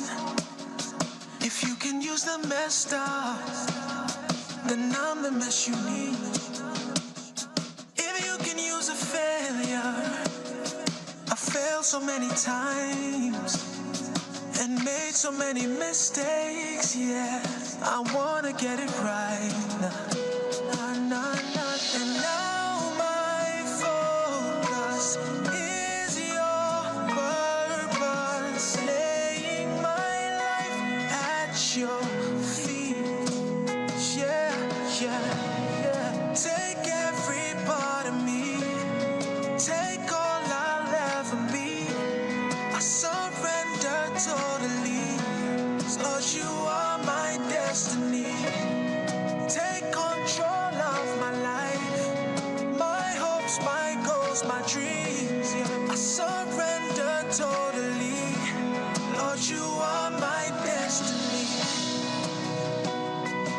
Yeah, yeah, you are my destiny. Yeah, oh yeah, yeah. I know that I'm not worthy. Sometimes I lose my way. Still you show me mercy, yeah. I'm blinded by your grace. Your love is so amazing. From all my Payable on death. Who's going to get paid? What does that mean, really? I mean, some are seeing that for the first time, even though there's been a lot of uproar on that on social media lately. Payable on death. Nigerians are clamoring for the inclusion, you know, I talked about inclusion the other time, of this option by financial institutions. Many of them believe that that would serve as a means of ensuring that the monies belonging to them are paid to named persons directly upon their demise. Yes, now you have an idea of what payable on death, means. Unfortunately, there's no light at the end of the tunnel with respect to the introduction of that concept. But today we have someone from FBN Quest trustees to shed light on this all-important topic, payable on death, and the other available options in Nigeria. Rotimi Obende is Head Private Trust, FBN Quest Trustees. Thanks for joining us this morning. Thank you very much. Thanks for having me. Generally, when people hear payable on death, it sounds like, is it the death that is going to get paid? I mean, I can understand payable on request, payable on death. What in the universe does that mean? But at least there is some idea. But please, for you probably understand it better, perhaps a little more professionally. What does it mean? Yeah, so I'll try as much as possible to break it down so that our viewers and listeners will understand what we're saying. So I operate an account, let's say, with First Bank. I then walk to that branch where the account is and tell them that I want a condition attached to that account, which is the POD, payable on death. What it then means is that if I pass away, anybody I have named as a beneficiary in that account automatically walks into the bank, can't decide to operate that same account, but the name would then be changed from my own name to his name or her name. So what that gives you is that the funds or monies I have in that account automatically moves to that person. That's what payable on death simply means. I'm wondering, why, you think Nigerians want that implemented? Because I would have thought that the will answers that among several others. So why do you think people want that implemented in Nigeria? So it's an easy way to operate that account, really, because if you have a will, which we recommend that you should have, even if it's a simple one, it goes through a process that is called probate. And so you first have to prove the source of the fund. It takes time. Okay. Now, people are not patient with the time because you're looking at maybe a minimum of 6 to 9 months or even a year. If the will is not contested, you can have that. But if the will is contested, it then takes a longer period. Now, within that period, you're not able to access funds in the bank. You're not able to access cash. So people are opting or clamoring for payable on death so that whatever happens to the owner of the account, they can then begin to have access to the funds and then spend it the way they like. So that's why people are generally asking. They want to be able to avoid that entire probate process and get cash easily when they need it. Forgive me, this is not perhaps one of the questions that I should be asking. I'm pretty sure it's infused somewhere, but let me just be specific on this one. What are the experiences people have had? Are there bank accounts that are not accessible anymore simply because the owner of the account died? Has that been a practice in the country over the years? So it's not only in the country, it's also outside the country. The UK government, for example, put out, I've forgotten the exact amount now, where funds belonging to even Nigerians Nigerians have not been able to access those funds. You don't know the exact amount? I've forgotten the exact amount. Around? It will run into a few millions, and that's people not being able to access it for whatever reasons. Wow. The CBN some time back was looking at borrowing from accounts belonging to deceased person because the supposed beneficiaries have not been able to access those accounts. So it's clear. And that also runs into millions, billions? It runs into, if not even trillions. Trillions? By the way, yes. And so you have funds that are trapped in the banks. Now, the unfortunate thing about the funds is that once the account becomes dormant, no interest is earned on those accounts. So nothing basically happens on those accounts. Now, one way that people think they can avoid all of that is by having the POD that we're talking about. But there are better tools, there are better options that I think people should start to embrace and start to even clamor for. Okay. So Are there any rules currently in place for this POD? Unfortunately, the CBN has said that it is not something they are considering, and so because of that, there are basically no rules. At least in Nigeria, there are no rules. Outside Nigeria, there are specific rules as to when somebody, for example, approaches the banks and says that an account holder has passed on. And so you first have to produce the death certificate of the deceased person and also produce your own means of identification. Those things are, then there are other intricacies involved really in how the POD is structured in the first place outside the country. So it's important also that people get to understand that. Very, very complex. I mean, it's so easy to produce a death certificate. Those are things that, for me personally, and for us that are professionals at FBN Quest Trustees, we do not encourage our clients to even think about it, because you have structures that would accommodate whatever things, better structures that would even benefit the person. Because like you said, anybody can produce a death certificate. People can lobby in Nigeria to be the first person to get that death certificate. So it's not something that we think is exciting from our own end. Even worse, you can just kidnap someone and produce a death certificate. Anyway, this other one, since it's not applicable in Nigeria at the moment, as you said, what are the options? Best option, particularly for just sitting from an FBN Quest trustee's perspective, is that you have a trust. A trust arrangement is where you go to a trustee company like FBN Quest and says that I want to create an arrangement that benefits me as the primary beneficiary, and then every other person I can then name under the trust arrangement.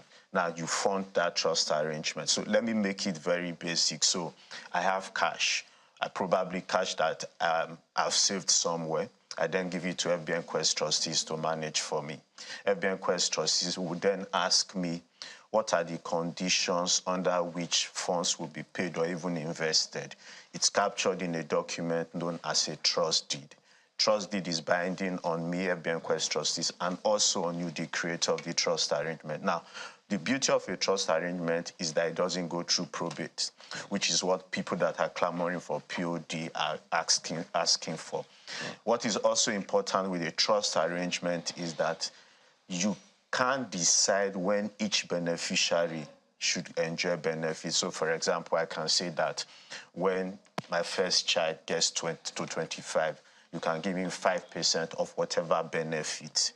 I can use that trust arrangement that I've created for the education of my beneficiaries. I can decide that on a monthly basis, trustee, give my wife 500,000 naira as monthly allowance for the rest of her life. I can decide that on every 2 years, replace the car that she uses. In a POD, you can't do that. You can't set those conditions. I can decide in a trust arrangement that if any of my kids come up with brilliant ideas, so they've developed an app, but they don't have the funds, the trustee, FBN Quest trustees, can't finance that project. So it doesn't even wait until the fellow dies? No, it doesn't wait. That's why if you create a living trust, it doesn't wait. Trust is activated in the lifetime of the account holder. And it continues after that, because you have a document known as a trust deed that the trustee, FBN Quest trustees, would follow. And you have other parties that can monitor FBN Quest trustees to ensure that we are carrying out our roles and our responsibilities. Interesting. You've mentioned a few ideas, but what are the benefits? Oh, okay. Let me assume that the fact that it can be activated while the fellow was alive is one of the benefits? Correct. What are the others? So the second most important benefit is that it doesn't go through probate. And so because it doesn't go through probate, you're looking at saving some inheritance costs. A third benefit is that it is private and confidential. So people do not know, apart from beneficiaries, other people do not know the exact content of what the trust deed is. So, for example, if you check the internet now and just check for some popular people that you know their wills, You see the details. You see what each beneficiary is getting. In a trust arrangement, that can never happen. So, for example, you can also check the internet, Michael Jackson's trust. You will never find the details of that trust arrangement. So, trust is a private, confidential arrangement. It is flexible, highly flexible. I can make changes in my lifetime. I can make amendments. It is governed by a legal document known as the trust deed. This gives enough benefit. You can invest funds in your trust arrangement that earns interest. You can include properties. You can set incentives for your children if you want them to perform very well in school, or if you want them to perform in life. You can actually set incentives that will boost them. I was going to ask you if you can put a property on trust. Correct. You mentioned it, but okay. Talk to us a little more about that, because there are those who would rather invest properties than cash. There are two ways that you can do that in a trust arrangement. One is once you have created the trust and you want to buy properties, you then buy in the name of the trust. So, for example, I have a trust, Rotimi Obende Trust. If I want to buy a property, I'm not going to buy the property in my name, Rotimi Obende. I'll buy it in the name of the trust. Now, what that gives to me is, in future, my children cannot even decide that they want to fight over the property, because in the first place, it doesn't appear as if I own it. It is owned by a trust arrangement. Creditors cannot also fight over those properties. Legally speaking, those properties do not belong to me. They belong to a trust created by Sounds me. like it's a way of hiding away money. No, so it's a way of hiding, I would say it's a way of hiding and protecting yourself from the outside. These days you see a lot of people, I know that people get kidnapped because they believe that they have lots of wealth. It's a way of shielding yourself from the limelight, not because you want to steal money or you want to embezzle funds. No, you want to protect yourself. Let me just quickly give you this quick example about Michael Jackson. All of the assets that a lot of us thought that Michael Jackson owned were not owned by him. They were owned by Michael Jackson's trust. As a matter of fact, Michael Jackson died broke. However, Michael Jackson's trust was worth more than what he himself was owing creditors. So you can create a trust not for fraudulent activities, but to protect yourself and shield yourself from the public. Interesting. So who can set up a trust, and what is the role of your organization? So the role of my organization is to help you structure, provide advisory services, help you with the structuring, help you with the drafting of the trust deed, which I said is the legal document that binds us, and also then implement the contents of the trust deed. Now, who can set up a trust? I would say anybody that is looking at long-term. You're acquiring assets today for who? Your children, your spouse. How do you want them to enjoy those benefits? What time frame are you looking at? What costs are you trying to save for your estate? So anybody that is futuristic, looking at the future, anyone that has assets, might not be large assets, but you believe that you want your children to be able to have access to them at specific period of time, should actually be looking at a trust arrangement. Is there a minimum amount to open the trust with? So there is really no minimum amount, because it then depends on the kind of trust that you are looking at. There are different types of trust, from education trust, which basically concerns the education, tuition, of children, or even yourself if you are looking at studying abroad.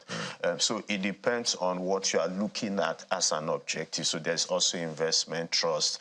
There are even trusts that relates to retirement, for example. There are trusts that relates to healthcare needs. So it depends on the nature of the trust you are creating and the objectives for which the trust is being created. Some would also wonder whether it is something that can produce some kind of interest? Is this something that yields interest for the people? Oh yes.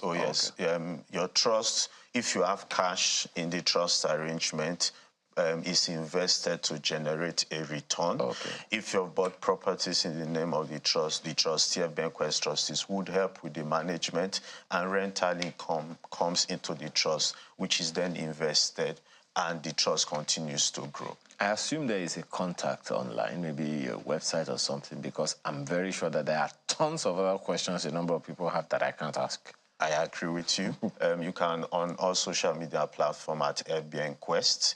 You can also reach us on our phone number 080-54-000-299. I'll take that again, 080-54-000-299. WhatsApp and calls are welcome. Okay, so FBN Quest, spell it FBN Quest. Okay, well, thank you so much this morning for this education. I'm pretty sure that you're going to be very busy this week. Rotimi Obende, Head Private Trusts, FBN Quest Trustees. Thank you so much for your time this morning. Thank you for having me. It's a pleasure. Thank you. Okay, so now you know what payable on death is. There is more when we return. For the living, please stay with us. Nwa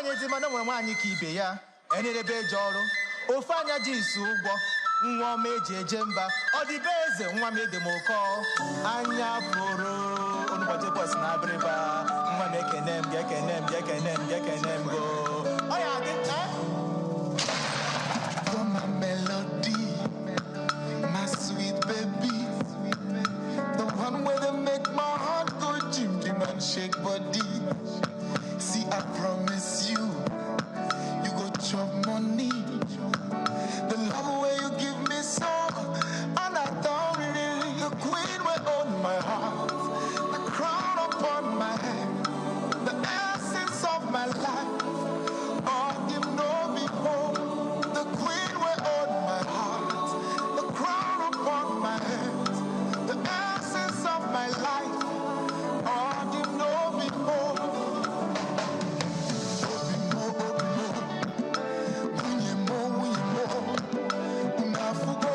Chalugo wa mama Obi mo Unafugo Chuku agozi gomo.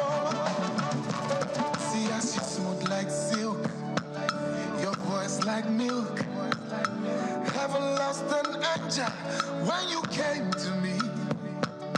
You're so amazing, baby, I have to say it twice. This love you give me so, and I don't really. The queen will own my heart, the crown upon my head, the essence of my life. Oh, you know me more. The queen will own my heart, the crown upon my head, the essence of my life. Oh, you know me more.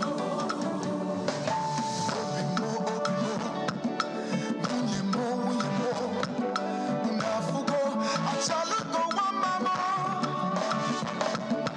Obi mo Unafugo Chuku agozi gomo. Ogene Achalugo nwanyị ọma m, ada na-eri ukwu anụ, asa nwa m, ọmalịcha nwa m, ma ọma yiri igolo, ugegbe m, nwanyị ọma amụrụ amụ, ugo nwanyị m, ugo eze, obi dị ya, ọmụma asa ahụ, ọlaedo m, ụdara mmicha m, mmiri mma m, ọgwụ ọbara m, mmanụ aṅụ nke m, ọchara ka m ji achọ mma.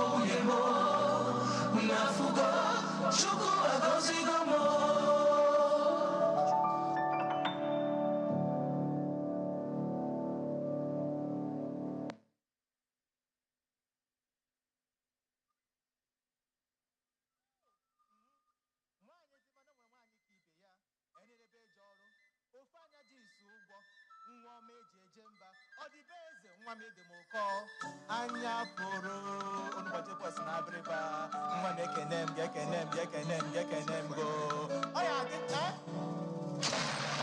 You're my melody, my sweet baby, the one where they make my heart go jim jim and shake body. See, I promise you, you go chop money.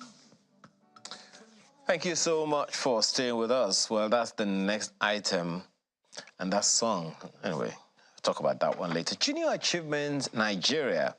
Well, they're here again. Well, it's actually a member of Junior Achievement Worldwide, delivering practical, experiential, hands-on programs in its 4 core pillars of financial literacy, work readiness, and entrepreneurship and digital literacy to young people between ages 5 and 27.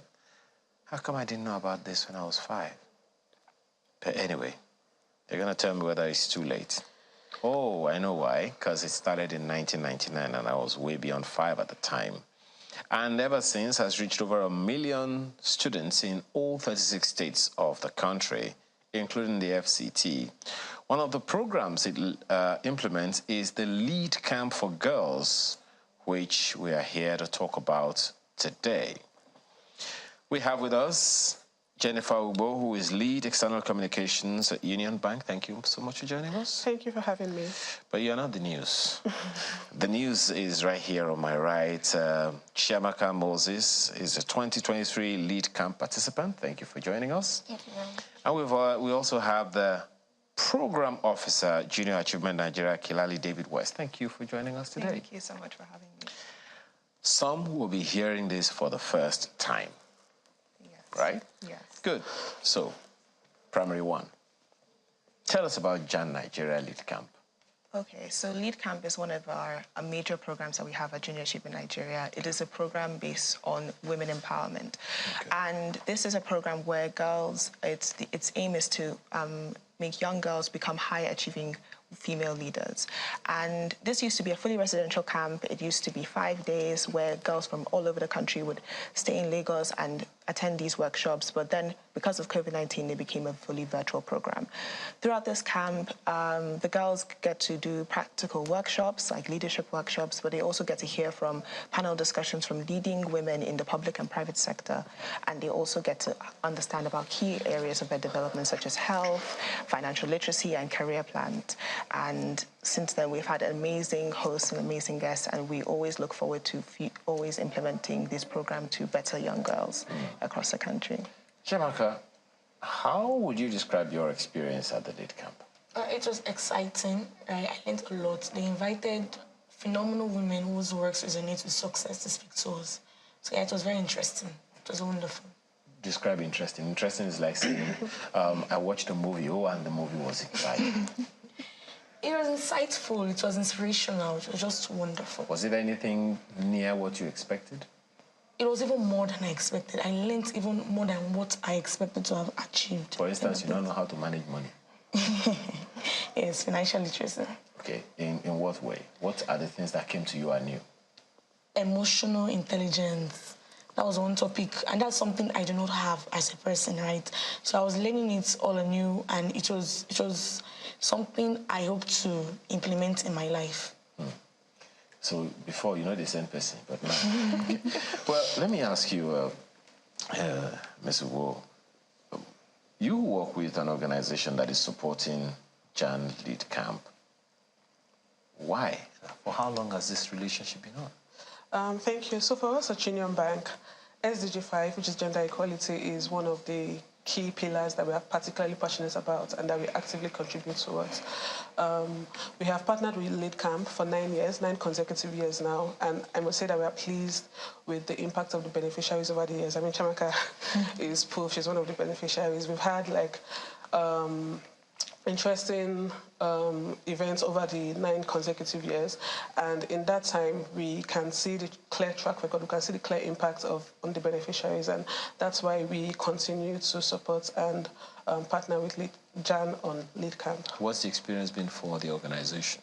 So, like I said, SDG 5 is one of our core pillars. So through Lead Camp, we're able to empower rich young girls aged 5 to 15 across the nation. So it expands our scope of influence across the nation. Well, the reason I asked that, I mean, you said you've done it for 9 years. For 9 consecutive years, yes. It's only natural to ask what the impact has been. How has that played on your brand over the years? It's genuinely, it just helps us reinforce our commitments to enabling success for women. So that's our own contribution to achieving the Sustainable Development Goals. Okay. So this year's Lead Camp, Kilali, marked how many years? 22 years. So to put it in perspective, my brother is 21 currently, so it's like as old as him. So yes, 22 years it's been going on. Almost as old as our First Republic. Yeah, kind of. JAN has been in existence since 1999. So, but why that target of 5 to 27 years now? Was that how it started? Well, like I mentioned, it started as a residential program, specifically targeted to SS2 students in secondary schools. Originally, it was also to the students taking our flagship GA company program. So the female executives of the student companies would do this program.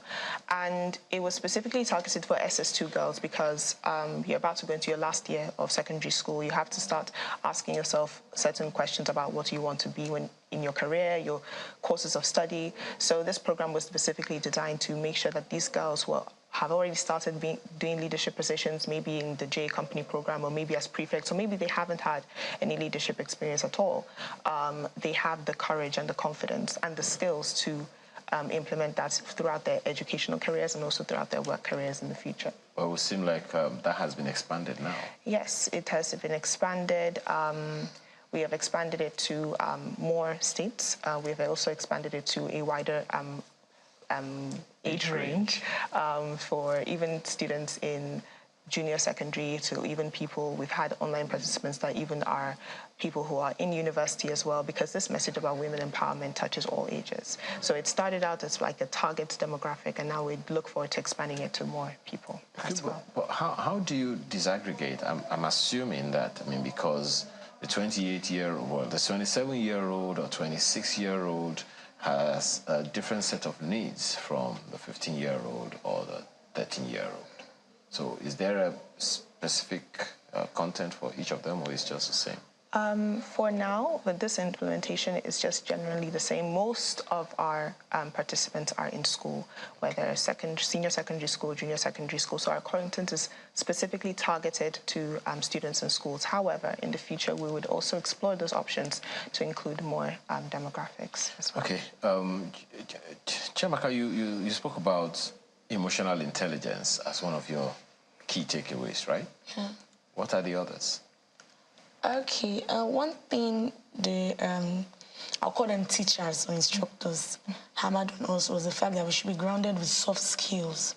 One of the soft skills was etiquette. That's what your manner says about you. How do you conduct yourself? You understand? So yes, etiquette, and there was also a sort of competition they had before we closed, and that was one of the topics my group chose was positioning the girl child for entrepreneurship and leadership. So I learned some key qualities that a female entrepreneur should have to be able to be successful in the world today.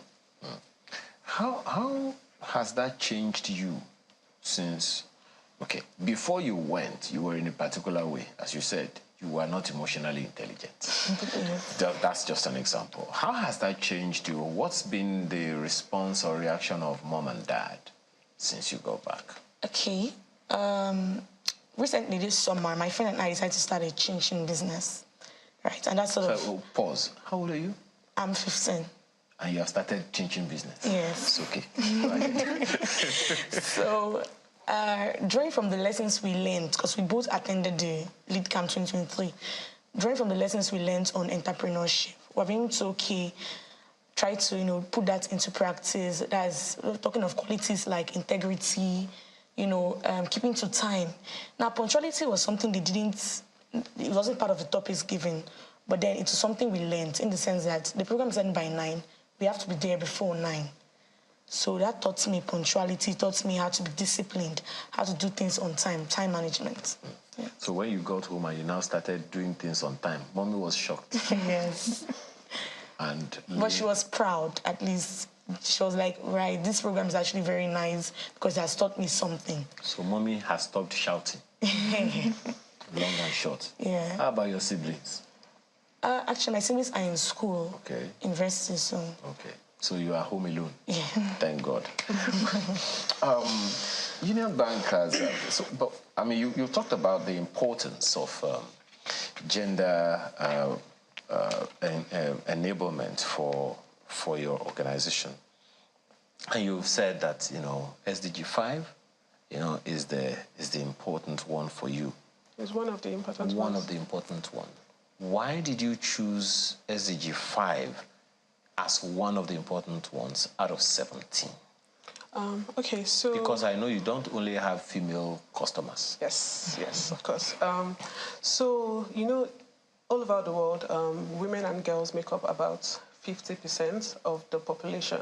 I mean, that's like almost half of the population, and I think that number alone is enough to focus on women and girls. And, we believe that training girls from a young age, empowered girls grow up to be high-achieving women, which is also important for the overall national development of the country. So by focusing on initiatives that sort of impact these young girls, we are able to see them grow into high-achieving leaders, and then that's also benefits the entire country. So I think that's one of the reasons why we focus on gender SDG 5 to promote gender equality. What are some of those other initiatives of your organization aimed at promoting gender equality? Okay, so we have, first of all, we have like a dedicated female proposition called Alpha. Alpha is our way of helping our female customers. Like I said, we don't have just female customers, but for these women, we know that it is sort of difficult to access funding. Any female business owner can tell you that they face a number of challenges with accessing funding, loans from the bank. So through Alpha, we're able to provide low intervention funding. We're able to provide low-cost business loans for them to help them, grow their business. We're also able to provide trainings and mentorship opportunities. So that's one of the ways we impact women. And we also partner with social impact organizations like JAN, Junior Achievement Nigeria, to implement Lead Camp, and that is targeted at young girls. We are also a member of the IFC NJX, that's the International Finance Corporation, through which we're able to get developmental loans from abroad to help implement it locally in Nigeria. And we are a signatory to the Women Economic Principles. Recently, we won 2 awards from IFC as part of our recognition in promoting gender equality. One of them is the Gender Leader Awards, and the other one is the awards that they recognize that we are able to push gender equality across the nation. So, yeah. Well, I didn't ask you for the award, so you're gonna pay specially for that one. But let me come back to you, Kilali. Now, tell us about the target audience again. You spoke about it the other time. How would you describe them before and after the program? So before the program, through the years that we've seen, the beneficiaries and participants of Lead Camp, before the program, they usually come in. They might not know a lot of things about etiquette. They might not know a lot of things about, emotional intelligence, as Chimaka mentioned. You are answering the program, yes. But speak to us as someone who interfaces with them. You can maybe cite an example of one or two of them that they're almost always all over the place when they get in. And what's the transformation that you see when they're done?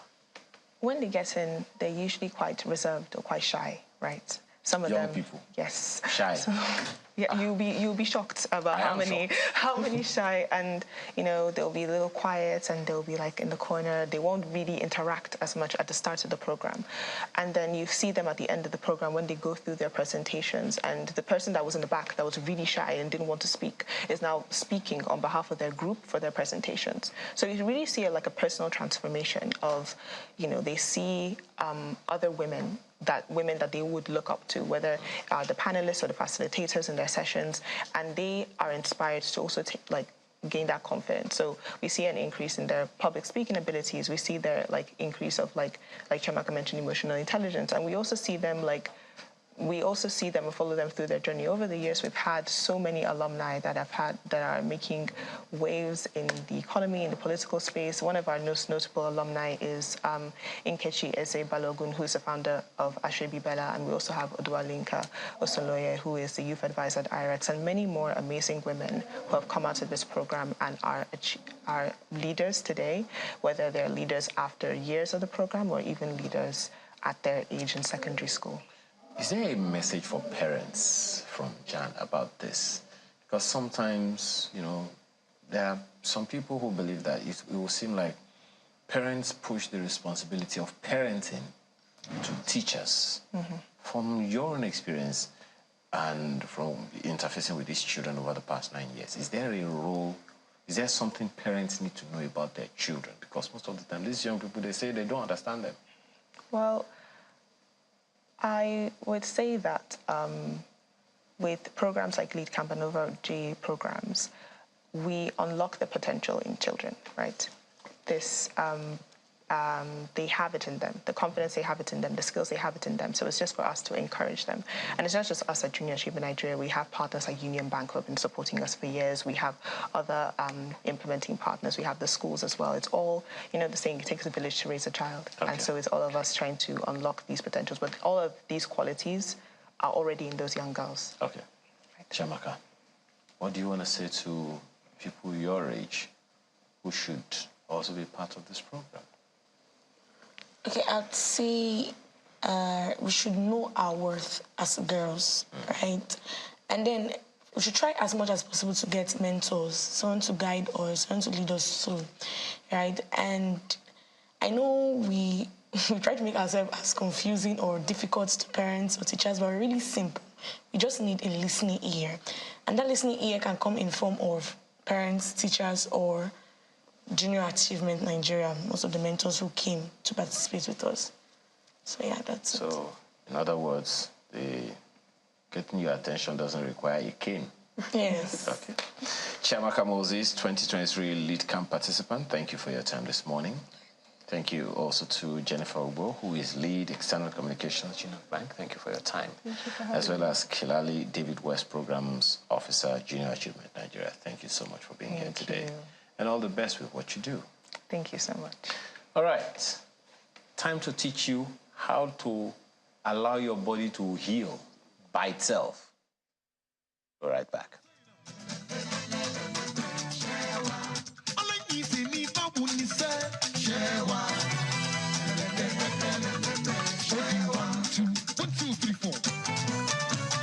Ladies and gentlemen, once again,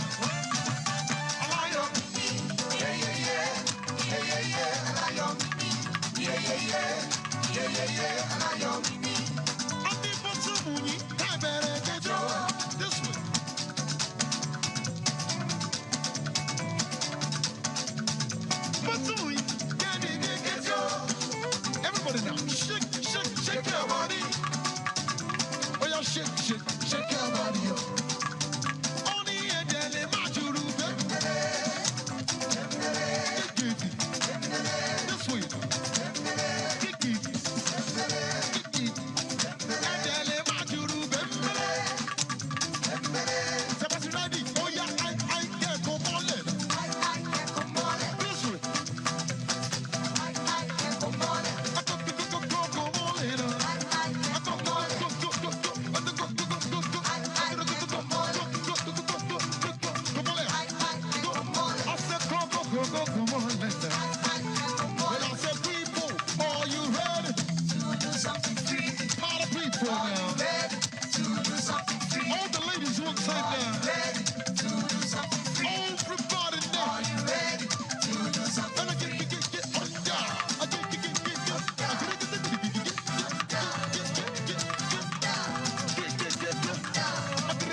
Okay. But don't worry, you can continue that song, that music later, because I understand that exercising is also part of self-healing habits and practices. And dancing is an exercise, I'm told. But that's probably not what we're talking. Maybe we're going to talk about it. I don't know. Our guest is here. She'll be able to give us that. You know, the human body, we understand, possesses an enormous, astonishing, and persistent capacity to heal itself. Disease generally occurs when we abuse our bodies or deprive them of basic requirements to keep us healthy over extended periods. You know, the cell has an amazing ability to renew itself. The most fundamental unit of the human body is the cell, and whole human life, we understand, originally begins as one cell. And we've been told on this program a couple of times that the human body has 37 trillion cells, at least. There are those who say it's more than 100 trillion cells, but generally, at least 37 trillion cells in the human adult body, comprising of body cells, blood cells, bone cells, brain cells, if I can say that. But you know, this conversation will not be complete without speaking with our guest this morning, who will tell us the path that we need to take to self-healing. Yonda Agbeniga is here. She is going to take us through that. She's a lifestyle doctor. Thank you for joining us this morning. Thank you very much. First of all, for those who are wondering, okay, so my body can heal itself, tell us how possible. Let's begin from there. So I had this very big smile on my face when you were reading cells, tissues, systems, organs. I was like, oh, he's gone through biology this morning. So that's the starting point, actually. You know, the body has a basic basic unit called the cell, which is the single unit that comprises of the nucleus, all that stuff in biology. And they call them organelles. Organs in the cells are called organelles. And so that single unit, from it, let's start from the beginning when an egg and a sperm cell meet and they create that single cell, which breaks into 2 and breaks into 4 and then 8, 16, 32. That's how... Until they become 37 trillion. Yes. So you can say that fundamentally the cell has the capacity to divide, replicate, and multiply. The same way that divide, replicate, and multiply capacity can also be used to reproduce another copy, can be used to heal, can be used to absorb nutrients from the environment, can also be used to absorb toxins from the environment. So now it depends on the milieu that you create around the cell that allows it to absorb whatever it has around it, to use it to build. So if you provide the right things for it, it will replicate, multiply, and divide with what you have provided. If it is deficient, it will replicate, divide, and multiply with what is deficient. If it is negative, it will replicate, multiply, and divide with whatever it has. Okay, there's something that I have come to also learn in the course of, you know, researching for programs and all, that we have, the cells are categorized to body cells, blood cells, bone cells, even brain cells. Are there different ways of approaching the self-healing habits for each of these categories? Okay, so the truth about cells, because this looks more like a biochemistry class. Well, because, you know, people need to understand, you know, that the whole of the body is like the body of a vehicle. There are screwdrivers that beg your pardon, screws that can almost not be seen with the naked eye. Yeah. And there are body parts of the vehicle that are that big, all right, that that the hand cannot carry. There are some that the human being can carry by himself. There are some that require other, and the human body is pretty much the same as that, different components making a whole. So people don't even see their bodies in that way. So that's perhaps why, this disaggregation is necessary. Okay, so I know why I said it looks like a biochemistry class. Biochemistry, that's the biology, that's the chemistry of life. Okay, so many people are like, oh, I don't need to know about it, I'm an accountant, but that's what makes up your body, so you need to have a basic knowledge of that. So before you have a full cell, you have what we call a stem cell. So it's a stem cell, when placed in the proper environment, now moves, that's the chemistry of that cell, now moves and differentiates into that body part. So if it's a stem cell for a bone, it just grows into being a bone. If it's a stem cell for a liver, it just grows into a liver. And because of this amazing capacity within the cell, that's why it's able to differentiate into those various body parts.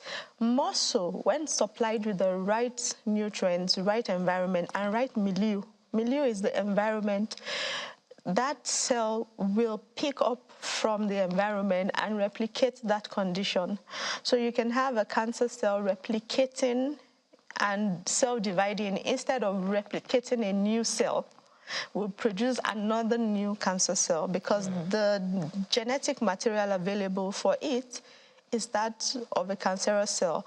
And so, I think it's really an exciting topic, talking about self-healing. The body really does have a capacity to heal itself. So when you have a cut on your hand and you sleep, by the time you wake up in the morning, you have the fibrin strands, those black stuff that has covered it. That's one of the healing body functions of the cells, because from that stem cell stage, it has migrated into the bone cells, liver cells, brain cells, which you spoke about. And then that inherent ability is still there. So when you have an injury or you have a cut, your body goes into that memory area, picks up, what we need right now is healing, and starts to heal. And when it looks at, this leg is damaged, what we need to do is produce new cells to cover up this wound and heal it. That's why you see it heal gradually. But, there's a school of thought that feels that, the body can handle anything. All right. For you to self-heal, you must provide the right physical environment, the right nutrients, and then it is dependent on the amount of stress that you have given it. If you keep abusing that body part or that body beyond its repair ability, everything has an elastic limit, and that's what we abuse, that fact that, it's going to heal, I'm going to detoxify, the body can handle it. No. At a certain point, the body cannot handle it. So there are different things that you could use to introduce stress. You could introduce mental and emotional stress, which will cause a trigger, creating a negative pH in your body. And that's where the alkaline and acidic people come in. Once you have emotional stress, trauma, sorrow, heartbreak, whatever, could be from anywhere, you have created a release of negative neurotransmitters into your body, okay?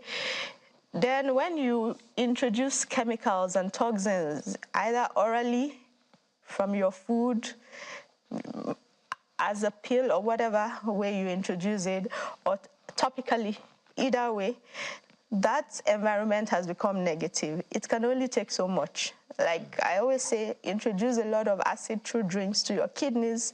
After a while, they will just stop filtering properly and start retaining stones. And then, pop, you hear there's a kidney stone. So I always say that physical abuse, that's mental problems, stress from chemicals, and then maybe trauma, maybe like accidents and all that. It depends on how much of that damage is done to it. Then it will decide whether I can self-heal or not. And that goes to the point where people say that, you don't need to supplement. You don't need to take, no, your body can handle that. You get everything from food. Really? You've cooked your food and killed off all the nutrients in the vegetables anyway, so you're taking more of the roughage in. Also, you don't, how many oranges are you going to do to get your daily required amount for vitamin C that your body does not produce, which prevents you from sickness? So I've always said it that getting the right nutrients, it's important. If you're going to get those cells to replicate and to heal, it's not only for you to pop a pill, because you need to provide the right environment for that cell to replicate. You pop a pill, you shut down a pathway, and that pain signal is killed, but the other pathways that has been shut are not working. And you want the body to self-heal. How? You have altered like 4 pathways. I think the fact that my background is steeped also in biochemistry helps me understand all these things, because the body works with pathways. If you shut down the pathway for self-healing, the body is not going to heal itself. If you introduce so much chemical, like I say, disease means dis-ease. Your body, that body part is not in ease. And it could be a body part, it could be a cell, it could be an organ, it could be a tissue, whatever. And once you introduce those external forces, disrupt the milieu, contrary to what is the general belief in the industry, oh, the body can handle it. Seriously? You keep abusing it and you expect it to handle it? You have a part to play. So what is the part now? I mean, you've talked about the things that... So how do we begin to reverse this trend in order for the body to do what it is built to do by itself? It's not like a vehicle that, you know, can heal itself. The human body is a machine that comes with regenerative forces of its own. So how do we help the body do that so that we ourselves can be at ease? Okay, so like, I think I always like to answer this question by, you know how they ask you, what should I do? And then the person says, what should you not do? Okay. So how do we get disease? Like basically 3 ways. Number 1 is genetic predisposition. 3 ways. How do you get a disease, maybe a diabetes? Either you are genetically predisposed to it. That means your DNA, memory, the memory cells and all that. You have this, dad is diabetic, granddad is diabetic. I mean, it's almost a written scientific fact that the next generation will be diabetic. That's genetic predisposition. The DNA, memory cells, all that carry that thing, that oncogenes or whatever it is. 1. Secondly, you could have, now for genetic predisposition, I'll quickly say that the fact that there's a genetic predisposition does not mean that there needs to be an expression.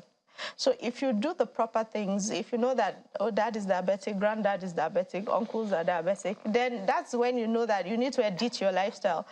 That's not when you want to go binge drinking or even having a drinking spree, or you want to eat all the wrong things that will predispose you to diabetes. That's when everybody is doing this, you know that, oh, mine, I don't have the luxury, I want, you know, and then you stay away from it. And any other medical intervention you need, you need to get it. Secondly, it's toxic overload. You have loaded yourself with all the things that should not be there. So, for instance? There are plenty of things. Junk food, chemicals in food, food loaded with chemicals. And I heard someone say foodless foods. It's food, but it's trash. There's nothing in it. Empty calories that you don't need, you know. So you have to be intentional. Then 4th is nutritional deficiencies. You're putting in nutrients. You are deficient of nutrients. The body does not recognize eba and rice and stuff like that. What it recognizes is proteins, vitamins, carbohydrates and stuff. That's what it recognizes. So once you put it in, oh, this protein picks it, the rest, oh, this is roughage, and you go to the loo to get it out. So if those nutritional things are not there, it would not be able to function. So a disease will pop in. So this genetic predisposition, nutritional deficiencies, and then toxic overload. So if you've overloaded yourself with toxins, push it out. If you have nutritional deficiencies, then put in all the nutrients that you need to put in. The final thing I would add to that, it's new, basically, that's not in the regular school, is energy. Let me give an example why you need force fields in your body. One, if you're off food for some time, you would survive, right?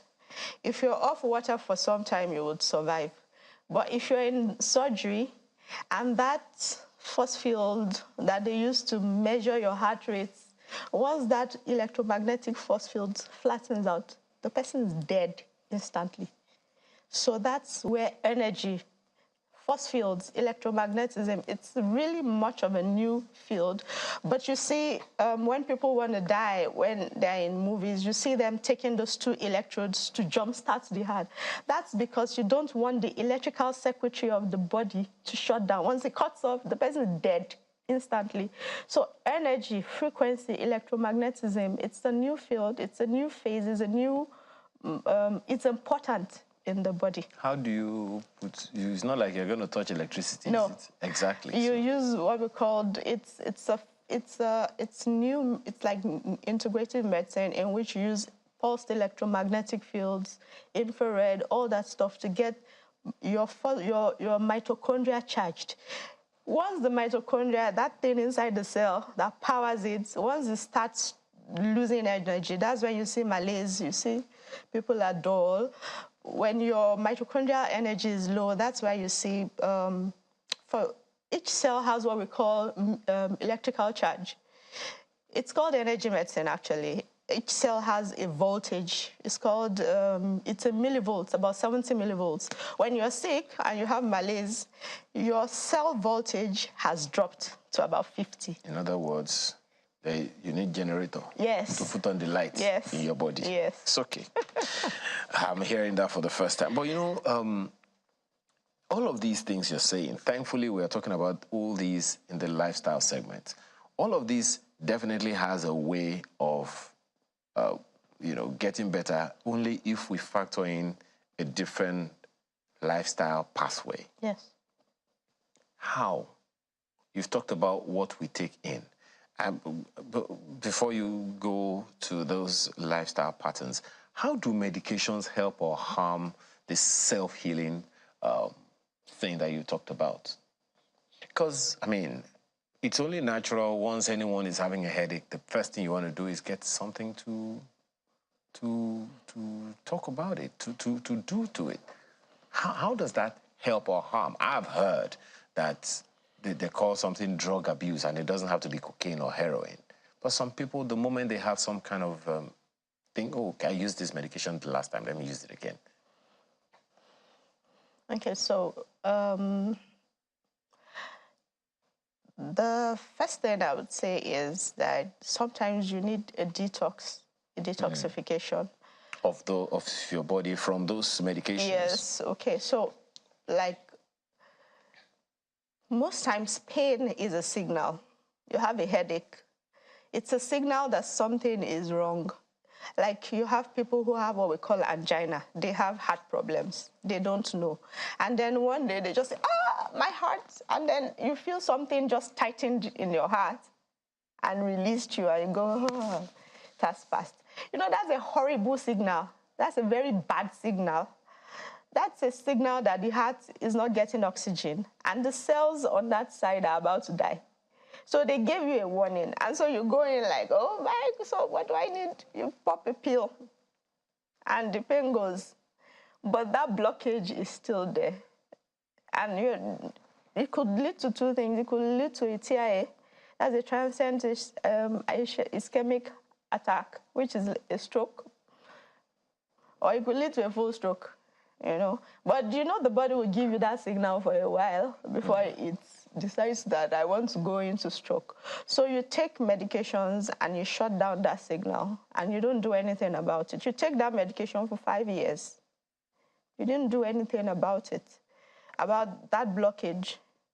You know, so that's where some form of wisdom is important. Like, you have a headache. What's wrong? Am I dehydrated?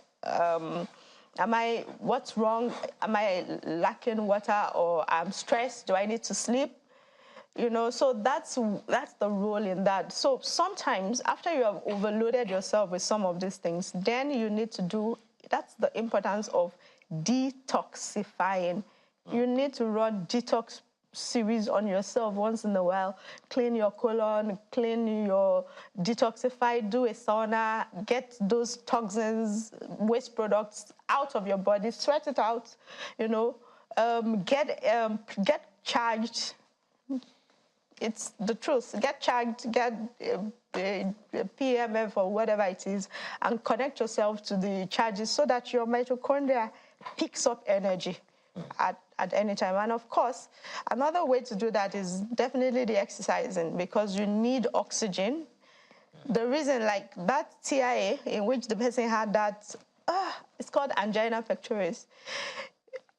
Getting exercise, getting oxygen through exercise, and I've always said that, yes, exercise is good. It is not because you want to have six packs or low, flattened abs. It's because you need your heart to work, to pump oxygen, to circulate through the body.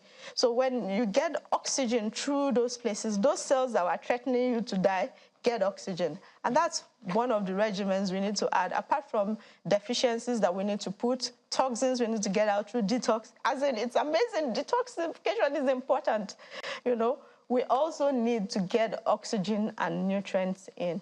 So you're saying essentially that detox is one way of helping the body to get back its mojo, as they say. Yes. Get back its groove of self-healing. Yeah. But then don't also forget that there are countless ways that that detox have been recommended to people. Which one would you recommend? I'm sorry, I'm not asking you to advertise anything. I'm just saying, because there are some people who look, okay, to detox, you have to do this, you have to do that. How do people, what's the, I don't know, basic way of detoxing that doesn't also bring harm to the body? Okay, so initially, I detested that word detoxification when I was growing up, because I just felt it was quackery. So sometimes you have overloaded yourself with a lot of things and your body can't deal. A good example, if you have a mercury overload or an aluminum overload, aluminum and those things, heavy metals, are stored in fat. So you could carry them for 5 years. Okay. So when you talk about aluminium, it's a completely different picture is coming to people's mind. Aluminium is found in your roll-ons, in some of your roll-ons, and there are researches that say that aluminium is contraindicated or indicated in breast cancer. You know, so when you have heavy metals in your body, mercury, aluminum, lead, all that, you can't get them out yourself. And the thing about them is they stay in the body and go to irritate the cells around. So you are irritated, you're having sinus problems and all that. You don't know why your sinuses are blocked. That's your nose problems, and all that. So you don't know, but you have you have a heavy metal overload. And so you are irritated and all that. You can't place your finger. You could do 10,000 tests. And you would not find that this is because you accept that maybe your liver function may be a little bit up and down. So why I brought that is there are different models of detoxification. You go into the toilet in the morning to pee and to poo and all that. That is a form of regular body cleaning out. Your body is cleaning out by itself. But there are different models. You might need to do a heavy metal cleanse. You might need to do a colonic, get the stuff that has been hidden in between all those knots in the intestine. You know, the intestine is a loop. So there are some times that you have stuff hidden in all those loops, and they can stay there for years, really, you know.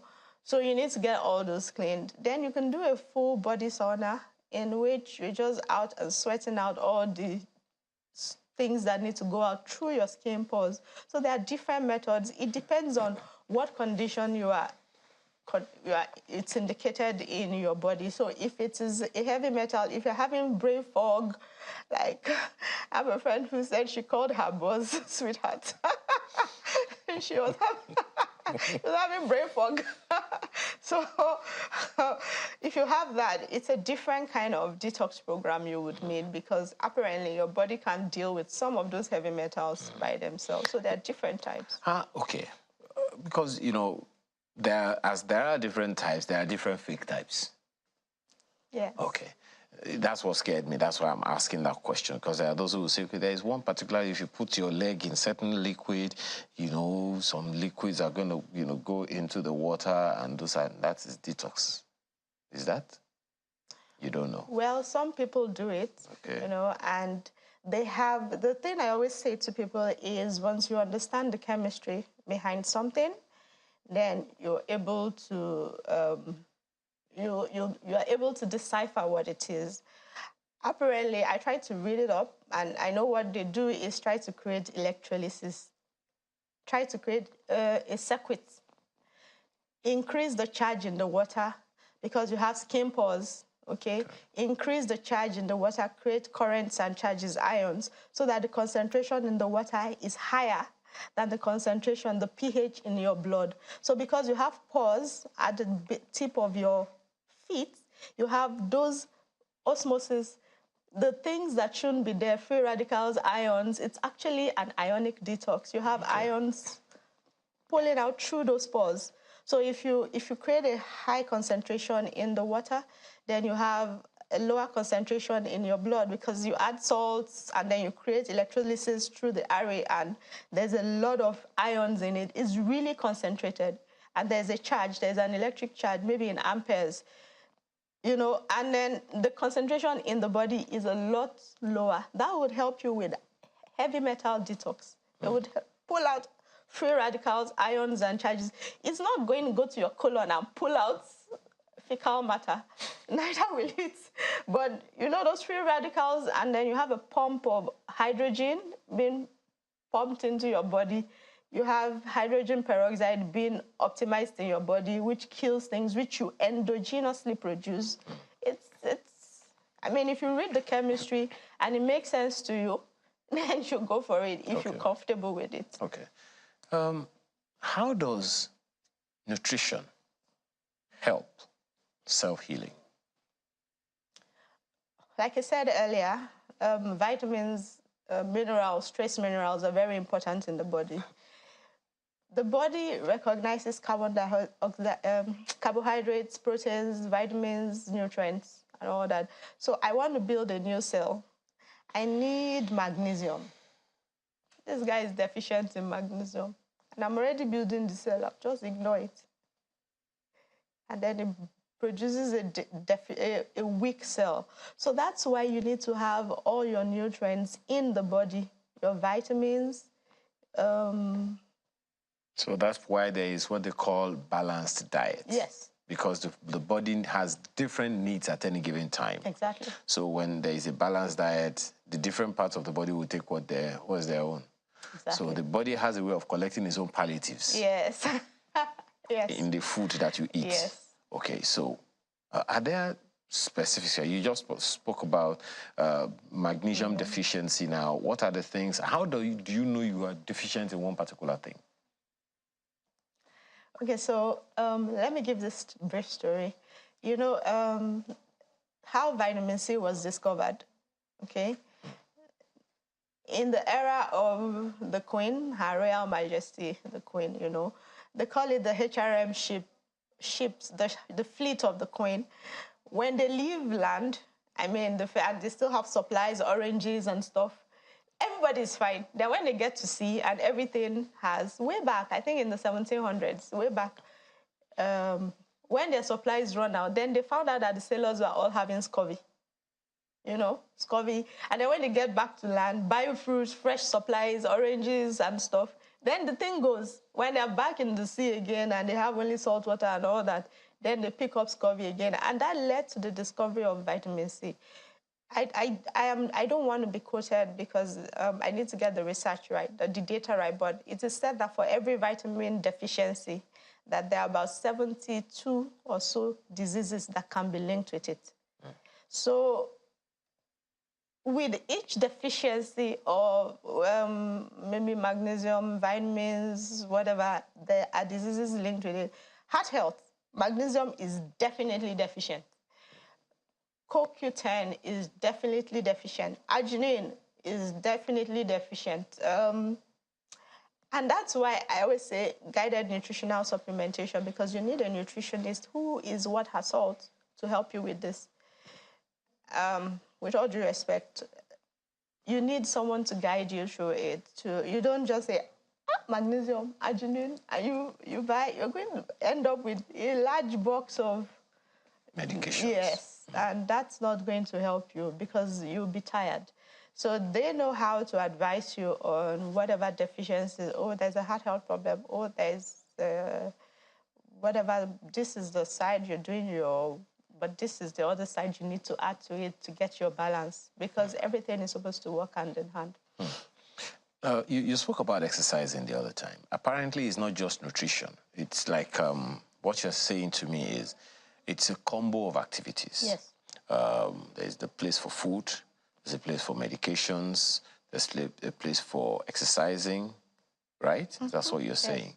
So the challenge then would be, for people, would be that of how to apply the proportions.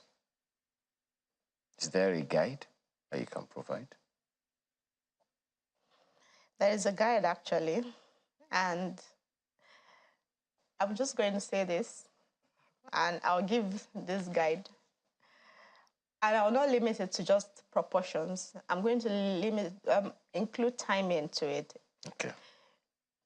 There's a process that your body goes through in the mornings, and that will guide us properly. You know, there's a process and it will help us have a paradigm shift on what we have been told over the years. And sometimes majority is not always, you know. In the mornings when you wake up and you get up from your bed, you head straight for the loo to ease yourself, right? Most people do. Or that's to pee most of the times. Or maybe sometimes you just want to stay in the toilet or bathroom and have a bowel movement. That's your body saying, I walked overnight trying to heal you. Like you have the cuts in your hand. It is overnight that you see those brown things come up. So your body was working overnight when you were sleeping to rejuvenate you. So in the morning, you have that detox process. You're going to pee everything out. You're using the bathroom. At that morning time, that's not the time to eat breakfast like a king. Yes, that's the time to turbocharge your detox mechanism. That's the time to take in your smoothies, your juices, your green teas, fluids to turbocharge your detox. Recall that if you take 5 wraps of fufu and eba or ewa going in the morning, try it. By 11 p.m., you are groggy. You want to sleep. You're sleeping on your buses or you're sleeping on your desk. Because what you have done is you have done it, you know, in music, they call it contrapunta. You have confused the body. It's trying to clean out from all the work you did in the night. You have said, oh, leave those detox, all those debris from healing the body. Leave it aside, leave it. Please focus on the main pathway of digestion. So he leaves it there and you start to digest. It does not, it shifts the major activity to digestion. And so it churns all the resources to digestion and you get tired. And that's why you want to sleep. So in the morning, that's when to eat your basic things like oats, oatmeals, things that are easily digestible. For the Nigerian audience, that's when you want to do your pap. That's when you want to do your light meals, just to get your nutrients to carry you for the day. By 12, that's when your body can assimilate nutrients. That's when you load up with your eba, fufu, rice, and everything.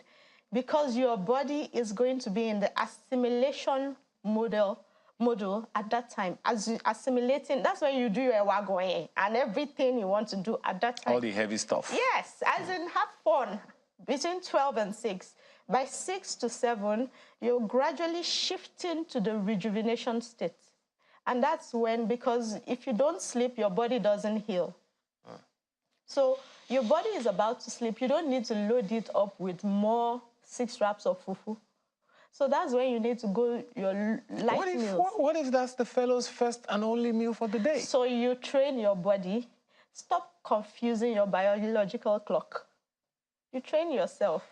Madam, people fast. Yes. You know, Ramadan time, people fast. There are exceptions. Lenten time, people fast. Yes. What's the exception? There are exceptions. We have already distorted the clock for 30 days. So you want to do self-healing, then you start following the clock. It's called it's a concept called the DAR cycle: detox, assimilation, rejuvenation. If you do not sleep, your body will not rejuvenate, because that's when it does the self-healing. You know, so that afternoon time is the best time to heavy eat and all that. By 7, you should be winding down. I know it's a very difficult model to approach and especially in the city where we live in.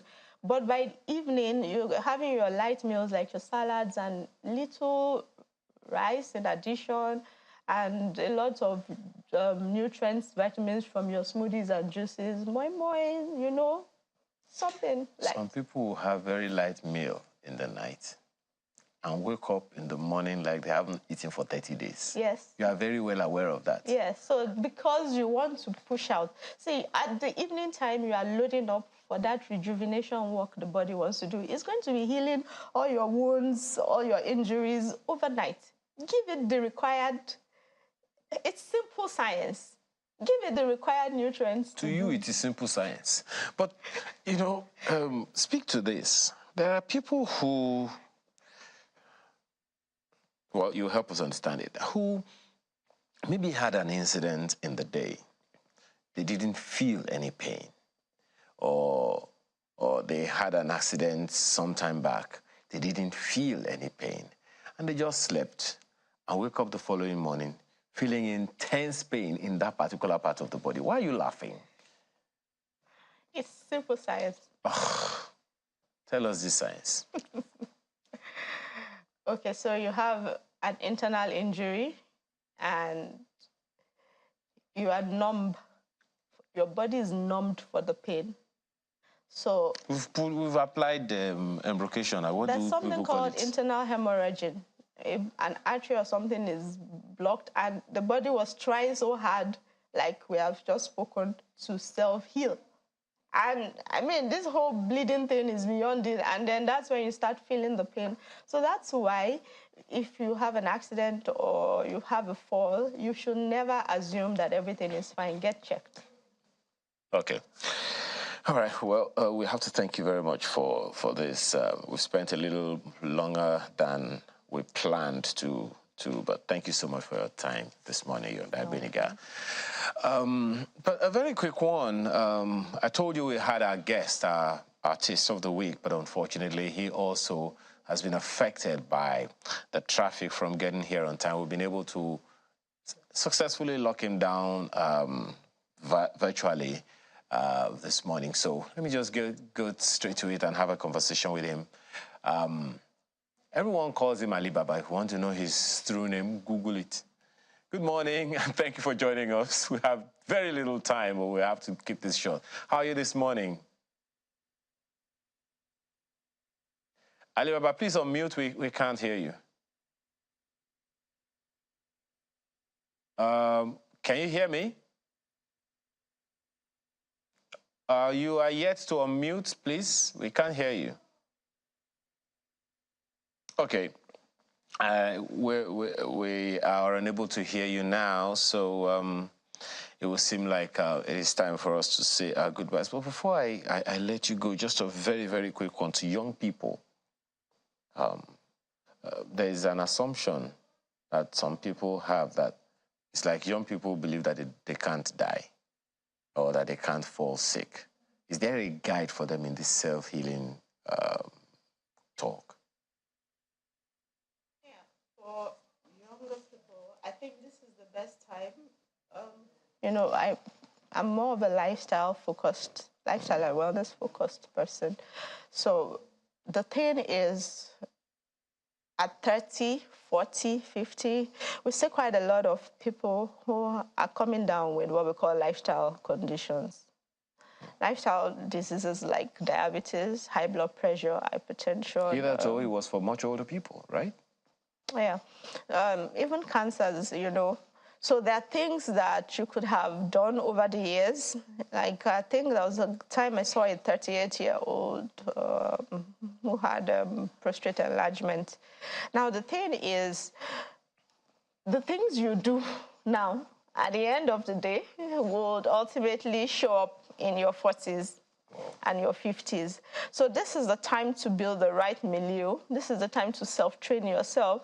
Yeah, you can truly, they can get away with a lot of things right now. So this is the time to cut down on your carbonated stuff, drinks and all that. This is the time to go on moderation so that you're used to living and eating right and doing the right things. This is the time to get used to brisk walking, exercising, jumping jacks and all that. So that when you are in your 30s, your 50s, I mean, it's part of your lifestyle. You know, oh, these are the things I should eat, these are the things I shouldn't eat, these are the things I should eliminate.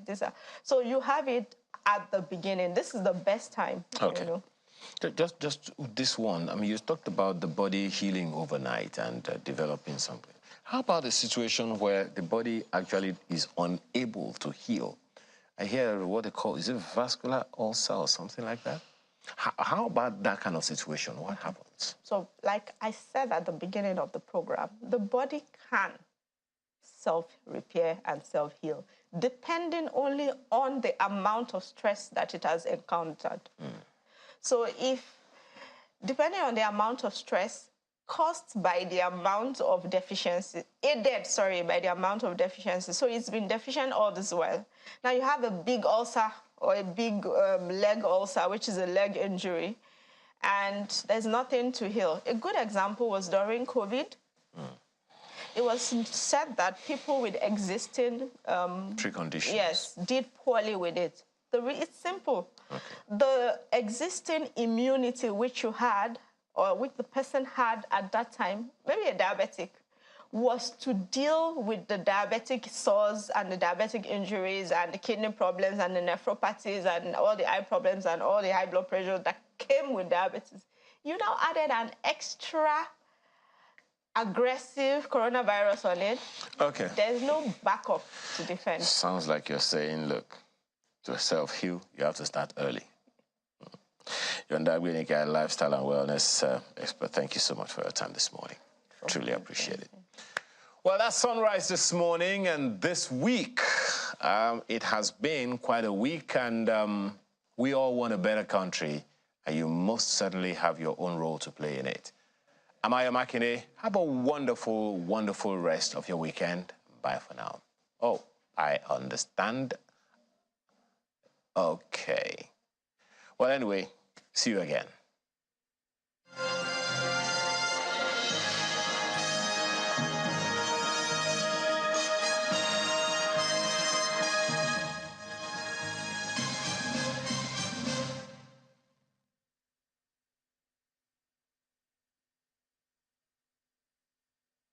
Just Nigeria cares about the things you care about. I'm young, I'm a Muslim, I'm Hausa. With many more perspectives. I'm a health systems consultant, project manager, IT expert. Whether visiting tech startups, education hubs, or on the ground. Get informed opinions, trusted analysis. Cash is an anti-cashless policy. And most importantly, get to the gist of the news that matters most to you. Just Nigeria, from the BBC and Channels Television, every Wednesday at 9 p.m. and online too.